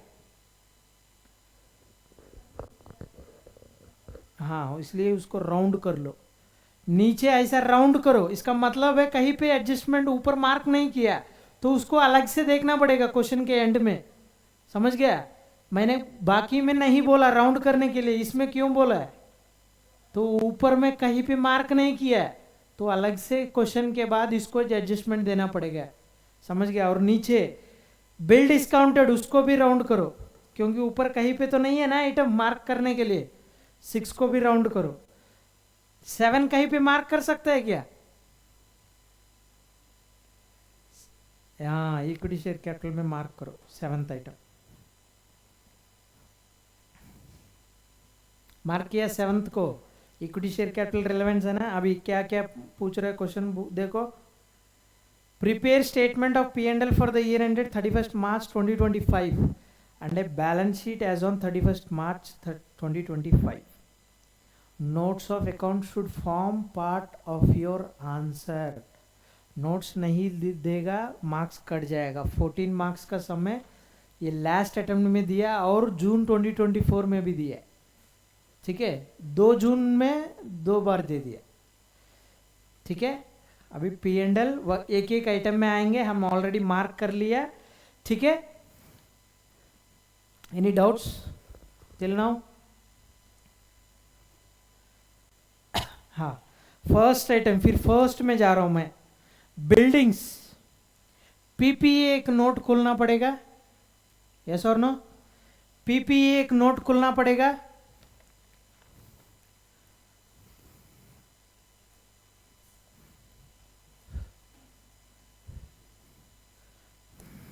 सर नोट का कितना नोट नंबर क्या होगा? पहले शेयर कैपिटल के लिए एक होगा, रिजर्वेशन सरप्लस 2, यस और नो? लॉन्ग टर्म बोरेंस एक ही आइटम में, जरूरत नहीं। लॉन्ग टर्म लाइबिलिटीज में कितना है, कुछ है क्या? नहीं है। लॉन्ग टर्म लाइबिलिटीज में कुछ नहीं है ना। हाँ, शॉर्ट टर्म बोरिंग्स में कुछ है क्या? नहीं है। ट्रेड पेबल्स में एक ही आइटम है, डायरेक्टली देख सकते हैं। अदर करंट लाइबिलिटीज में 3 दे दो। शॉर्ट टर्म प्रोविजंस कुछ है क्या? हाँ, होगा, टैक्स का प्रोविजन होगा, तो सिर्फ एक ही आइटम है, उसको भी छोड़ दो। पीपी में 4 दे देता हूं, यस और नो? पीपी में 4 दे देता हूं। सर नोट नंबर से एग्जैक्टली यही फॉलो करना है क्या? फॉलो कर सकते हो, या इधर से भी तुम ये 1 2 3 फॉलो कर सकते हो, लेकिन ये तो पार्ट 1 है ना, तो पहले इधर से शुरू करने से बेटर है, ठीक है। तो 4 इधर है, यस और नो? हाँ, नेक्स्ट इन्वेंट्रीज। इन्वेंट्रीज में आइटम्स 2 है कि 1 है? 2 है। लूज टूल्स भी है ना, तो इसलिए 2 है, तो इधर 5 दे दो, यस और नो? ट्रेड रिसीवेबल्स में 6 है, क्यों? प्रोविजन का भी है, तो इसलिए। Cash and equivalents, short term loans and advances, ये सब तो एक ही है, इधर नहीं दे रहा हूं। नेक्स्ट, रेवेन्यू फ्रॉम ऑपरेशंस एक ही है, अदर इनकम एक ही है। मटेरियल्स कंज्यूम नहीं है। Purchases of stock in trade एक ही आइटम है, यस और नो? यस और नो? हाँ, वर्किंग नोट दे सकते हो, या वर्किंग नोट देख लो, वर्किंग नोट में डाल दो, ठीक है। डायरेक्टली अमाउंट दे दो, नोट नहीं देने से भी होगा, चेंजेस में भी नहीं होगा। एम्प्लॉय बेनिफिट एक्सपेंसेस में एक ही आइटम है, यस और नो? सिर्फ एक ही आइटम ना, सैलरीज है। फाइनेंस कॉस्ट में एक ही आइटम है, यस और नो? डेप्रिसिएशन में भी एक ही आइटम है, एक आइटम है क्या?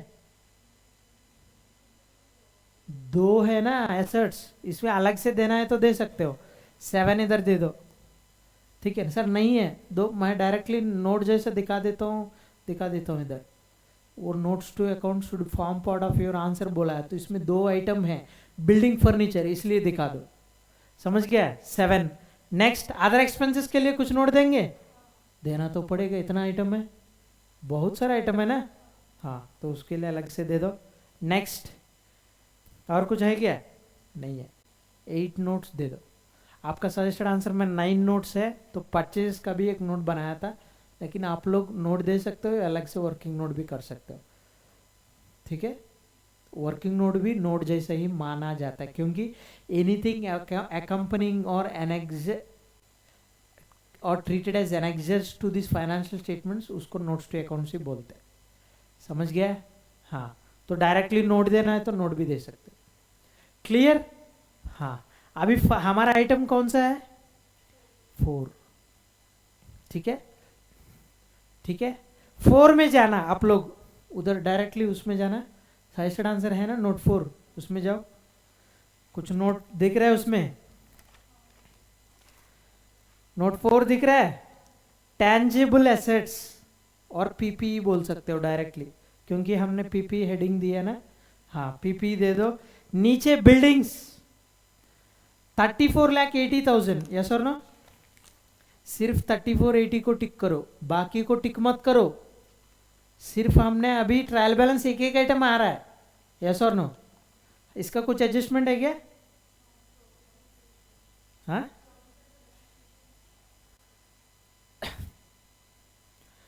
प्रोविजन पर डिप्रिसिएशन जब आएगा तब डाल देंगे, अभी तो सिर्फ उसको टिक करो 3480 को। टिक किया है? टिक किया है कि नहीं? बाकी को मत टिक करो, सिर्फ इसको टिक करो। हाँ टिक किया है कि नहीं? हाँ नेक्स्ट आइटम मेशनरी 12 लाख, उसके नीचे है देखो मशीनरी 12 लाख टिक किया है, सिर्फ 12 लाख को टिक करो। ठीक है नेक्स्ट क्लोजिंग स्टॉक 10 लाख 80 कहाँ पे आएगा? इन्वेंट्रीज के लिए नोट है कि नहीं? 6 में जाओ, इन्वेंट्रीज में देखो 10 लाख 80, सिर्फ 10 लाख 80 को टिक करो। ठीक है लूज टूल्स लूज टूल्स कहाँ पे है? इन्वेंट्री में ही आएगा, तो उसके नीचे ही है, उसको भी टिक करो 2,76,000। ये दोनों हो गया इन्वेंट्रीज में। और कुछ आएगा क्या इन्वेंट्रीज में? टोटल करके कितना है देखो। हाँ 1356 को भी टिक करो, ऑडिट टिक दे दो ऐसा दिया है। 1356 को दिया है ना? हाँ 1356 को लाके इधर बैलेंस शीट में टिक करो। बैलेंस शीट में जाओ, बैलेंस शीट में जाओ, क्योंकि इन्वेंट्रीज नोट हो गया ना, तो बैलेंस शीट में इन्वेंट्रीज 1356 है कि नहीं टिक करो। नोट नंबर भी दिया है था बगल में, यस और नो? हो गया इन्वेंट्रीज का। और कहीं पे आएगा क्या? इम्पैक्ट नहीं आएगा, यस और नो? हाँ next adjusted purchases, adjusted purchases जाएगा क्या इधर P&L में? नहीं जाएगा, एक्चुअल परचेजेस जाएगा। एक्चुअल परचेजेस कितना था? 34 लाख 8 है क्या? कितना है देखो 34,80,000 ना? हाँ P&L में जाओ, purchases of stock in trade में 34,80,000 टिक करो। इसका मैंने वर्किंग ऑलरेडी दिखा दिया, यस और नो? हाँ नेक्स्ट तुरंत चेंजेस इन इन्वेंट्रीज करना पड़ेगा ना, क्योंकि ओपनिंग स्टॉक हमको पता है, क्लोजिंग स्टॉक हमको पता है, यस और नो? क्लोजिंग स्टॉक में एडजस्टमेंट है, मार्क किया था 1 बोल के, यस और नो? हाँ क्लोजिंग स्टॉक तो लेके बैलेंस शीट में डाल दिया, लेकिन चेंजेस इन इन्वेंट्रीज भी तो डालना है। तो चेंजेस इन इन्वेंट्रीज के लिए क्या क्या चाहिए? Opening minus closing. ओपनिंग कितना था? वो 1,20,000 है, ओपनिंग 1,20,000 है, क्लोजिंग कितना था? 10,80,000, तो डिफरेंस कितना है? माइनस 9,60,000 टिक करो। P&L में जाओ, माइनस 9,60,000 टिक करो। जो मैं बोल रहा हूँ, जो डिस्कस कर रहा हूँ उसको ही टिक करो, क्योंकि लास्ट में कुछ बच जाएगा तब टैली नहीं होगा, कुछ बचा नहीं टैली हो जाएगा, ऐसा ना? हाँ आप लोग सेटिस्फाई हो जाइए तभी टिक कर लीजिए। सर नहीं मुझे एक डाउट है, तो please stop me and ask the entry और something wherever you are not satisfied, ऐसा ना? सेटिस्फाई होने से ही टिक करो। नेक्स्ट आइटम क्या था? सैलरीज कहाँ पे जाएगा? हाँ एम्प्लॉय बेनिफिट एक्सपेंसेस, उसके लिए नोट नहीं दिया ना, डायरेक्टली देख लो कितना था। हाँ 7,20,000 टिक करो।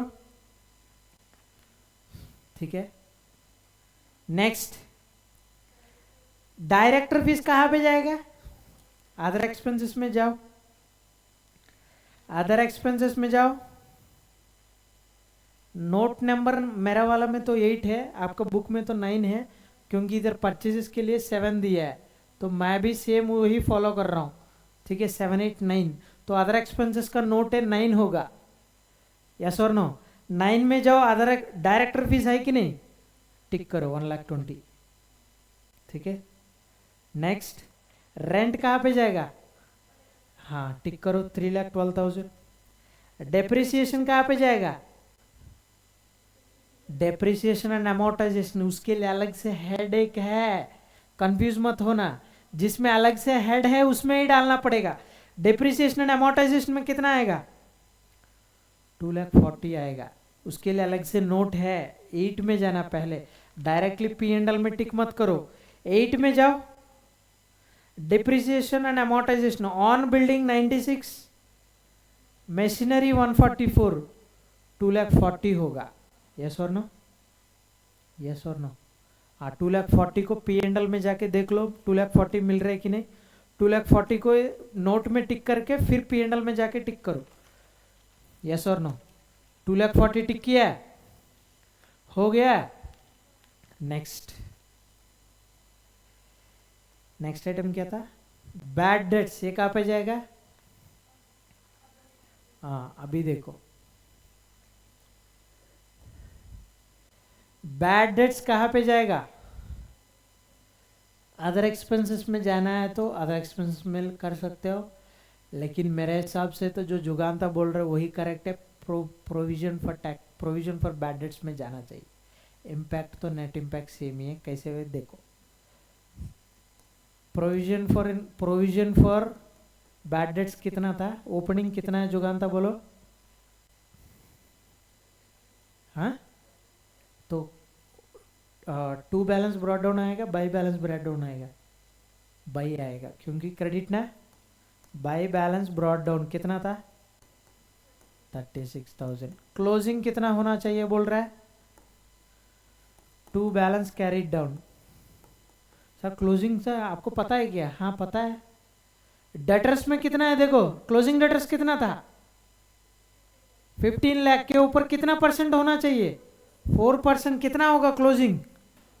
हाँ 60,000। तो क्लोजिंग 60,000 होना चाहिए, यस और नो। तो अगर बैड डेट्स को तुम ट्रांसफर करोगी प्रोविजन में तो एंट्री क्या होगा? Provision for bad debts account debit to bad debts account, yes और नो। P&L के जगह में प्रोविजन अकाउंट में भेजना पड़ेगा। This is what we have learned, yes और नो। यही तो जुगांता बोल रहे तुम। हाँ तो प्रोविजन में भेजने से एंट्री क्या होगा? Provision to bad debts. तो प्रोविजन फॉर बैड डेट्स में क्या आएगा? टू बैड डेट्स आएगा। कितना आएगा? 72,000 आएगा, यस और नो। तब अदर एक्सपेंसेस में नहीं आएगा 72,000। तब ये जो बैलेंस है, डिफरेंस है, ये कहाँ पे डिफरेंस आया है? क्रेडिट साइड है। कितना आएगा? बैलेंसिंग फिगर कितना है देखो। हाँ 132 माइनस 36 कितना? 96,000। This is by P&L account. इसका मतलब क्या है? एंट्री फॉर्म करो। बाई P&L होने से एंट्री क्या होगा? P&L account debit to provision for bad debts account. इसका मतलब क्या है? Yes, provision created during the year, yes और नो। तो ये तो P&L से ही लेना पड़ेगा। कितना प्रोविजन क्रिएट किया? 96,000, ठीक है। तो ये 96,000 जो P&L से क्रिएट करना है वो इधर आएगा। देख लेना कहाँ पे है।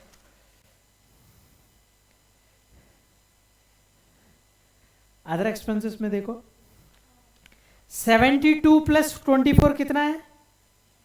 96, ठीक है। 96 मैच हुआ है कि नहीं? वो दोनों को टिक करो।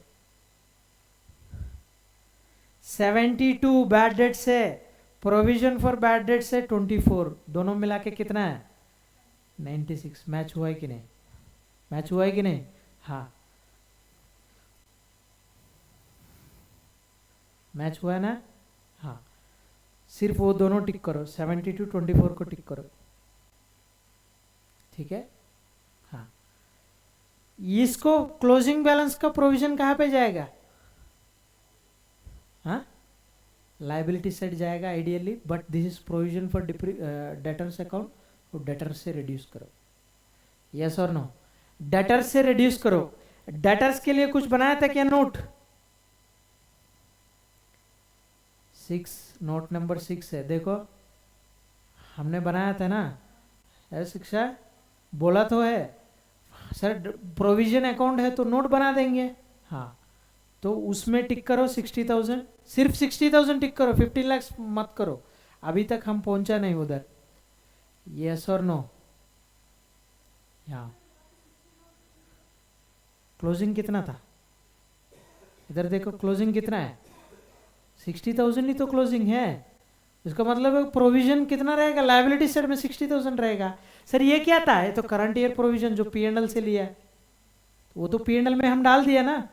सर P&L में कहाँ डाला आपने? अदर एक्सपेंसेस के रूप में डाला है, यस और नो। दोनों टिक किया है कि नहीं? हाँ नेक्स्ट।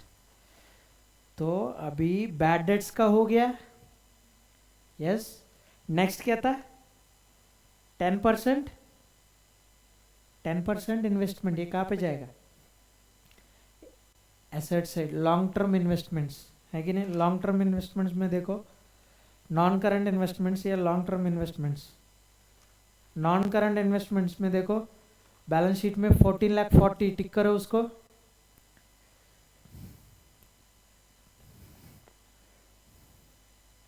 टिक किया है कि नहीं?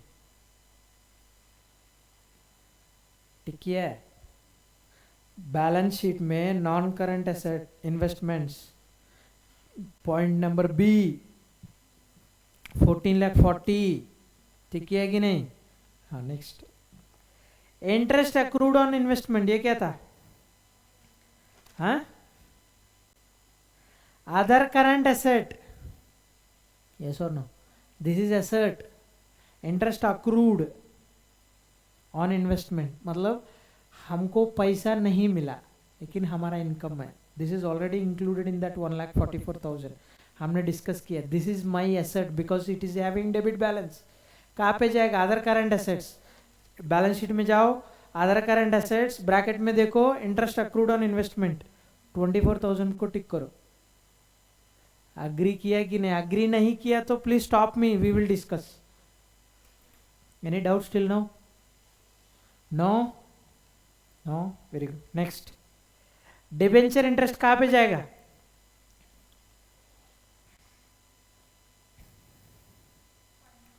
Finance cost. आंसर मत देखो, डायरेक्टली मेरे साथ कर लो। फाइनेंस कॉस्ट में जाएगा। तो फाइनेंस कॉस्ट कहाँ पे रहेगा? स्टेटमेंट ऑफ P&L में जाओ, फाइनेंस कॉस्ट, बगल में ब्रैकेट में डिबेंचर इंटरेस्ट 3,36,000, ठीक है कि नहीं? Next, advance tax. सर ये क्या था? एसेट है, कहाँ पे जाएगा? एसेट साइड का, अदर करंट एसेट्स में जाओ, अदर करंट एसेट्स में जाओ, अदर करंट एसेट्स नहीं, ऊपर देखो, short term loans and advances, advance payment of tax 7,20,000, ये अदर करंट एसेट्स में नहीं जाएगा, लोन्स एंड एडवांसेस होगा। Loans and advances, short term loans and advances. Sir क्यों? Short term loans and advances, this short term loans and advance मतलब हमने advance में payment किया है, सर नो? हमने एडवांस में पेमेंट किया है। तो अदर करंट एसेट, दोनों सेम नेचर है, ऑलमोस्ट सेम है। Short term loans and advances बोलो या अदर करंट एसेट बोलो, दोनों, both are my assets, agree और not? Both are short term, agree और नॉट? बट उसको short term loans and advances में डालना है एज पर शेड्यूल 3, ठीक है? इसलिए नीचे लिख दो, advance payment of tax 7,20,000, this is advance, इसलिए short term loans and advance नहीं होगा। हाँ, दिस इज अलग से पेमेंट किया, प्रोविजन फॉर टैक्स अलग है। नहीं, प्रोविजन ऑलरेडी हम क्रिएट करेंगे, उसमें मैं आ जाऊंगा, मैं दिखा दूंगा क्या था। हाँ, खाली टैक्स नहीं बोलेगा, नहीं बोलेगा, क्योंकि ड्यूरिंग द ईयर तो पेमेंट एडवांस टैक्स ही होगा। इनकम पूरा फाइनलाइज होगा, कब फाइनलाइज होगा? P&L बनाना पड़ेगा, तभी तो टोटल प्रॉफिट आएगा, फाइनल प्रॉफिट, उसके ऊपर टैक्स पेमेंट करना है, यस और नो? वो टैक्स एग्री करेगा कि नहीं वो भी पता नहीं, क्योंकि कुछ एक्सपेंसेस डीजल होगा, इनकम टैक्स के हिसाब से अलग कैलकुलेशन होगा, ये वगैरह है। तो इसलिए हमेशा प्रोविजन ही रखता है। तो बाद में असेसमेंट जब हो, मतलब जब फाइनल रिटर्न भरेगा, जब एक्चुअल टैक्स पेमेंट करेगा, तब ये प्रोविजन से एडजस्ट कर लेगा, और ये एडवांस भी एडजस्ट कर लेगा बाद में। ये एडवांस, प्रोविजन, ये सब बाद में जब फाइनल टैक्स पेमेंट करेगा तब एडजस्ट होगा, वो तब एडजस्टमेंट्स आएगा। सर कैसे है? तो एडजस्टमेंट तो एंट्री बोल सकता हूँ मैं, क्या बोलता है? एडवांस टैक्स होता है, अगर चाहिए तो मैं बोल देता हूँ, एडवांस टैक्स टू बैंक, ये तो पेमेंट करने के लिए, यस और नो? प्रोविजन जब क्रिएट करेगा, एंट्री क्या होगा? P&L account debit to provision for tax.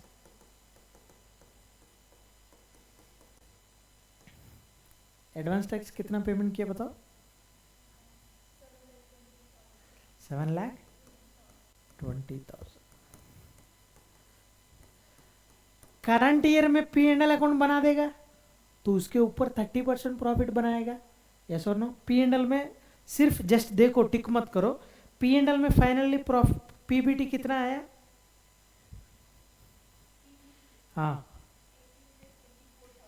18 lakh, तो उसके ऊपर 30% कितना होगा? नीचे देखो 547,200, ठीक है? तो 547,200 हम प्रोविजन क्रिएट कर रहा है, यस और नो? तो प्रोविजन क्रिएट करने का एंट्री ये होगा, ठीक है? अभी ऐसा हो जाएगा। Income tax finally profit actually इतना आया था, लेकिन हमने ऑलरेडी 7,20,000 पेमेंट कर दिया, यस और नो? अभी पेमेंट करने का कुछ ज़रूरत है क्या एक्स्ट्रा? नहीं है। तो इधर देखो, अभी provision for tax, provision for tax, इसको डेबिट करो 547,200, फाइनली समझ लो इतना ही टैक्स पेमेंट करना है, फाइनल टैक्स पेमेंट, क्योंकि इसको डेबिट किया इतना। एडवांस टैक्स को क्रेडिट करो टू एडवांस टैक्स, कितना? 7,20,000, जो डिफरेंस क्या था?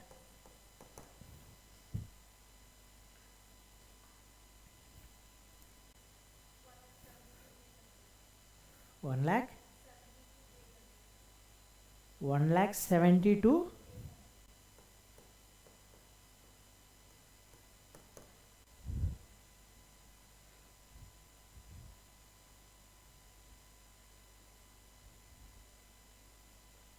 This is bank account. Sir क्यों बैंक, क्यों बैंक?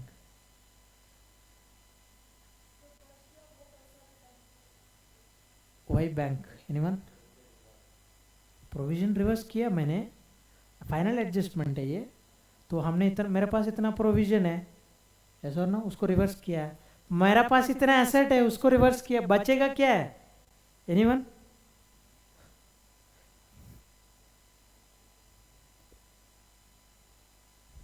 वही बैंक, टैक्स रिटर्न है क्या सर? हाँ रिटर्न है क्या टैक्स? सॉरी,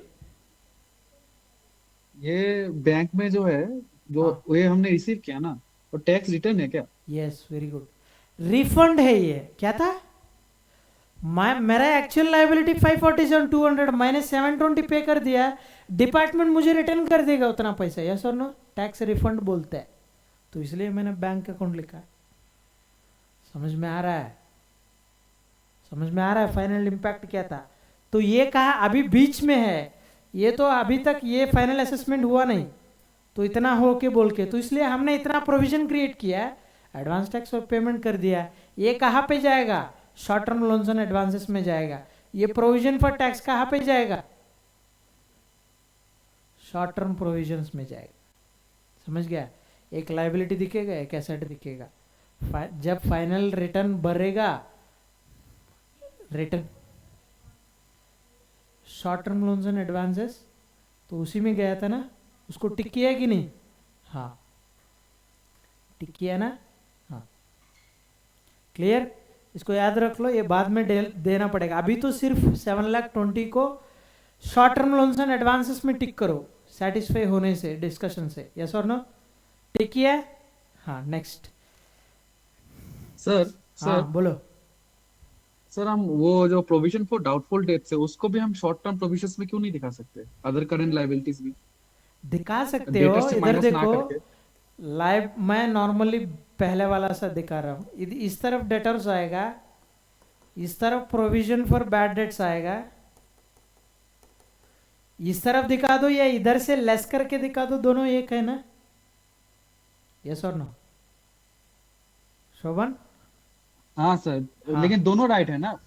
हाँ दोनों करेक्ट है, बट शेड्यूल 3 बोल रहे इधर से लेस करो। अच्छा अच्छा। जब एसेट का प्रोविजन फॉर डिप्रिसिएशन बना रहे हो, एसेट से रिड्यूस करके दिखा दो। सिमिलरली डेटर्स का प्रोविजन बना रहे हो, उस पर्टिकुलर एसेट से रिड्यूस करके दिखा दो, तब पता चलेगा। ओके। यस और नो? हाँ, तो इस तरफ दिखा दो या इधर से लेस करके दिखा दो, दोनों सेम इंपैक्ट है। क्लियर? हाँ हाँ सर। नेक्स्ट, सन्ड्री एक्सपेंसेस कहाँ पे जाएगा? अदर एक्सपेंसेस में, नोट नंबर 9 में जाओ, टिक करो other expenses, sundry expenses 2,16,000 tick करो if you are satisfied. Next, debtors का, ट्रेड रिसीवेबल्स का है ना नोट, अभी जाके 15 लाख टिक करो। तो ऑलरेडी 60,000 टिक किया था ना हमने, तो 15 माइनस 16 कितना होगा? 1440 होगा। Ananya, loss somewhere? हाँ, 14,40,000 को अभी लेके जाके कहाँ पे डालेगा? ट्रेड रिसीवेबल्स का बैलेंस कहाँ पे डालेगा? 14,40,000 को कहाँ पे डालेगा? ट्रेड रिसीवेबल्स में डालो। बैलेंस शीट में जाओ, ट्रेड रिसीवेबल्स टिक करो। टिक किया 1440? हाँ, हो गया। एडजस्टमेंट भी हो गया, यस और नो? ट्रेड रिसीवेबल्स का एडजस्टमेंट भी हो गया, यस और नो? हाँ, नेक्स्ट। बैंक कहाँ पे जाएगा? Cash and cash equivalents. ITC C में देखो 3,60,000 टिक करो। सी में 3,60,000 है कि नहीं? टिक करो। कैश बैलेंस है क्या? नहीं है, तो सिर्फ बैंक बैलेंस है, टोटल हो जाए। क्यों सर, आपको कैसे पता है? कैश नहीं है, अभी तक आया नहीं, तो लास्ट अकाउंट है बैंक, तो और आएगा नहीं डेबिट बैलेंस में, ठीक है। Next, sales, income from operations देखो, सेल्स बोल के 62,40,000 टिक करो पी एंड एल में। If you are satisfied tick करो। आउटस्टैंडिंग एक्सपेंसेस कहाँ पे जाएगा? This is liability, other current liabilities में जाओ। लायबिलिटी कहाँ पे है?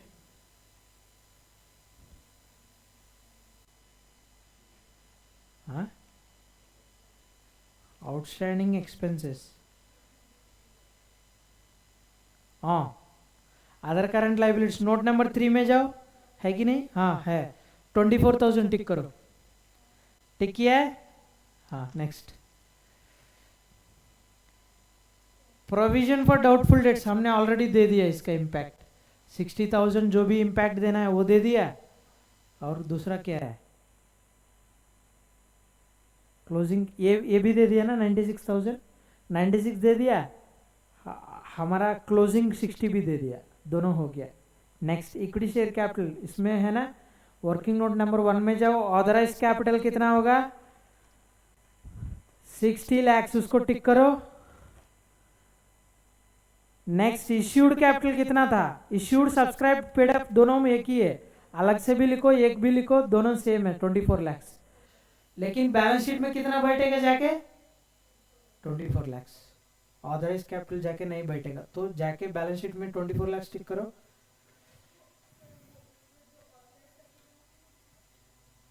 दैट इज नॉट, वो एक्चुअल एंट्री नहीं है ना। जो एक्चुअल एंट्री में आएगा वो that is paid up capital, हमने चैप्टर 1 में देखा है, यस और no? Bank account debit to share application money, yes और नो? कहीं पे ऑथराइज कैपिटल की एंट्री लिखा है क्या? नहीं, जब पेड अप होगा तभी लिखा है एंट्री, यस और नो? तो इसलिए पेड अप कैपिटल का ही बुक्स में आएगा। समझ में आ रहा है? हाँ सर, ये क्यों दिखा रहा है फिर 60 लाख?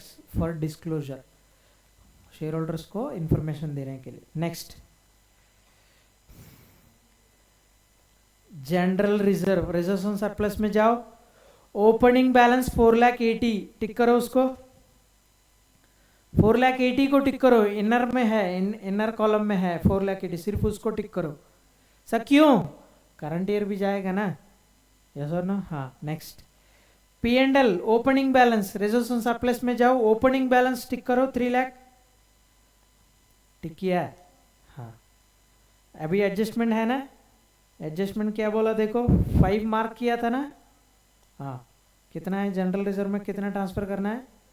10%। तो 10% of current year closing profit, तो करंट ईयर क्लोजिंग प्रॉफिट के लिए तो पहले पी एंड एल को क्लोज करना पड़ेगा, तो इसलिए वेट करो, ठीक है, वेट करो। क्रेडिटर्स कहाँ पे जाएगा? ट्रेड पेबल्स में देखो 11 लाख है कि नहीं? देखो जल्दी, 11 लाख है कि नहीं?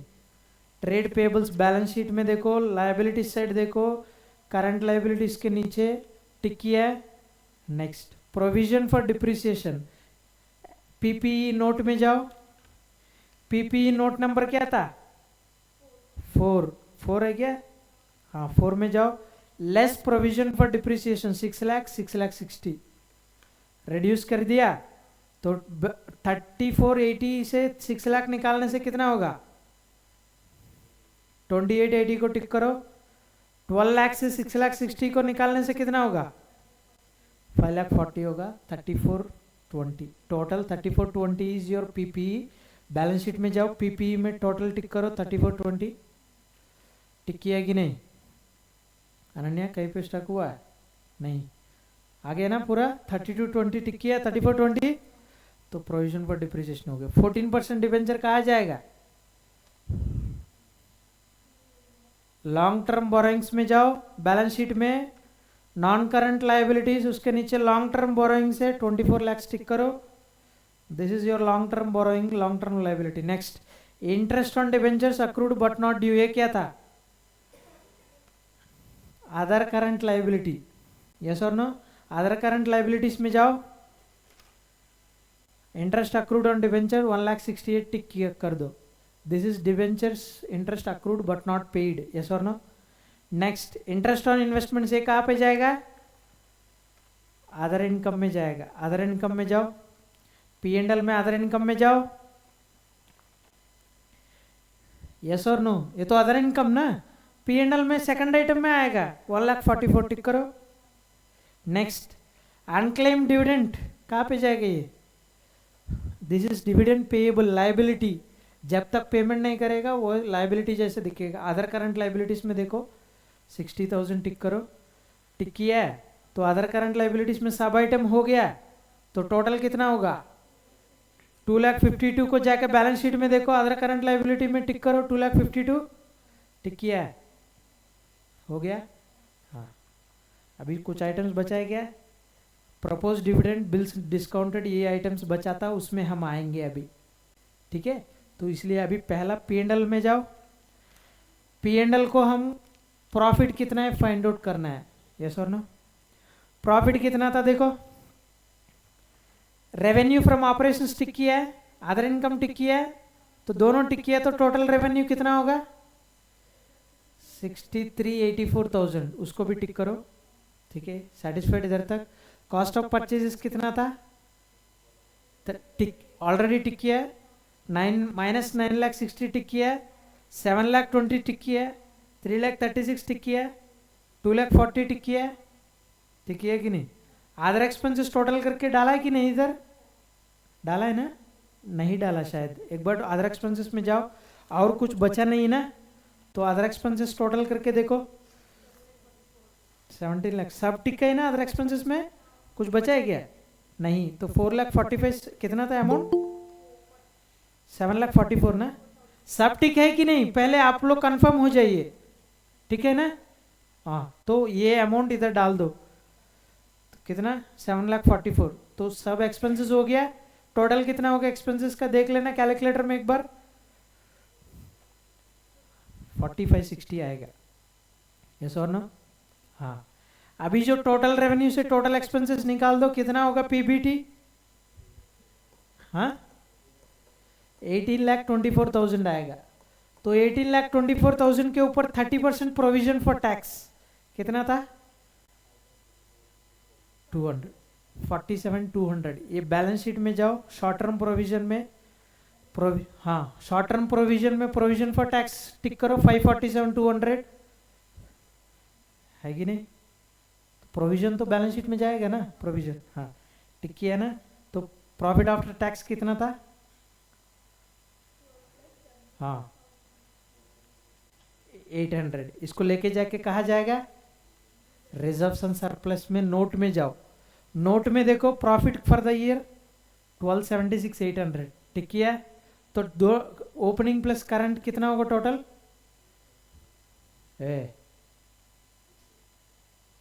3 लाख प्लस 1276 कितना होगा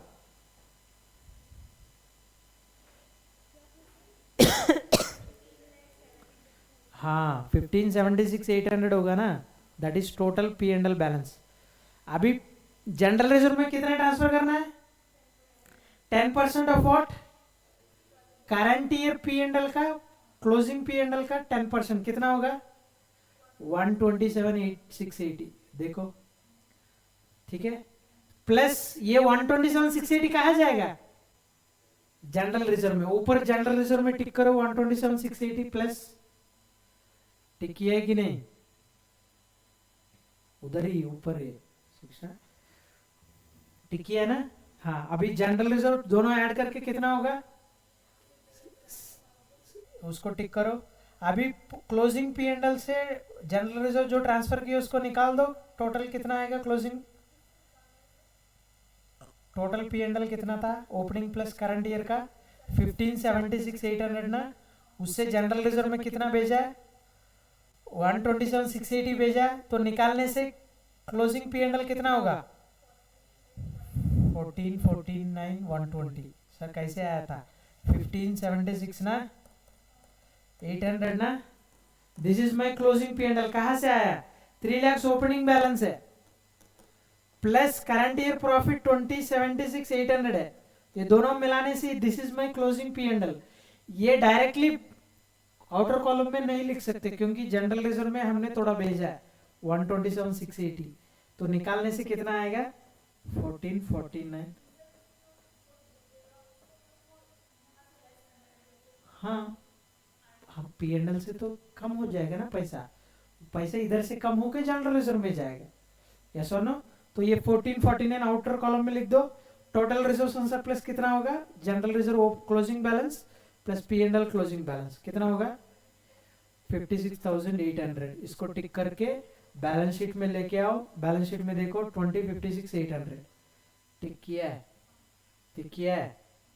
हाँ, अभी बैलेंस शीट में लायबिलिटी साइड कुछ आइटम्स बचाया गया, देखो अनटिक्ड कुछ बचाया गया नहीं। आप लोग सेटिस्फाई होने से टोटल करो, लायबिलिटीज टोटल करो 80 लाख 87 लाख 60,000 टैली हुआ है। कुछ आइटम मिस नहीं हुआ, इसलिए एक एक आइटम एग्जैक्टली उसका मार्किंग करके जहां पे ड्यूअल इम्पैक्ट देना है देना पड़ेगा। wherever dual impact is required you need to give the dual impact, wherever dual impact is not required corresponding P&L या बैलेंस शीट में पोस्ट करना है। एसेट्स में कुछ बचा है क्या? देखो एसेट्स में कुछ अनटिक्ड है क्या? देखो है क्या? नहीं है। नहीं होने से आप लोग सेटिस्फाई होने से टोटल कर दो 87 लाख 60,000 ना। टैली हुआ बैलेंस शीट हुआ है? हाँ, अभी हुआ नहीं है सब। 2 राउंड किया था आपने एडजस्टमेंट्स में, ऐसा कौन सा है बोलो? कंटिंजेंट लायबिलिटीज का। उसका कंटिंजेंट लायबिलिटी में पहला लायबिलिटी क्या था? Propose dividend. देखो नीचे note, contingent liability for propose dividend. Propose dividend हमेशा पेड अप कैपिटल पे होता है, तो 25% प्रपोज किया है, तो 25% on what? Paid up capital कितना था? 24 lakhs। कितना होगा? 6 lakh is your contingent liability 1. Contingent liability 2 is what? Bills discounted but not yet matured। कितना था? 1,20,000। ये 2 contingent liability होगा, बाकी सब हो गया। नोट्स भी हो गया, P&L हो गया, बैलेंस शीट हो गया, बैलेंस शीट टैली हो गया। नोट में लिखना है, फुट नोट्स बोलते हैं उसको, बैलेंस शीट के नीचे आएगा एकदम, that is foot notes. Foot notes में कंटिंजेंट लायबिलिटी डिस्क्लोज करना है because they are not actual liabilities. Actual liability होने से बैलेंस शीट में आ जाएगा। समझ में आया? एक्चुअल लायबिलिटी क्यों नहीं है? This is contingent. Why? Because में नहीं भी हो सकता। ठीक है, समझ गया? होमवर्क में आप लोग जून 2024 का सम ले लीजिए। जून 2024 है कि नहीं? दिसंबर 2023 नहीं, दिसंबर 2023 का सम होमवर्क ले लीजिए। ठीक है, आप घर जाके कुछ डाउट होने से कल मुझे पूछना पड़ेगा, उसमें एक डाउट आएगा ही आएगा। ठीक है, वो कल पूछ लेना मुझे। ठीक है, दिसंबर 2023 14 मार्क्स का सम होमवर्क ले लीजिए। ठीक है, ठीक है, will meet tomorrow. Thank you. Faculty is waiting, sorry. हाँ,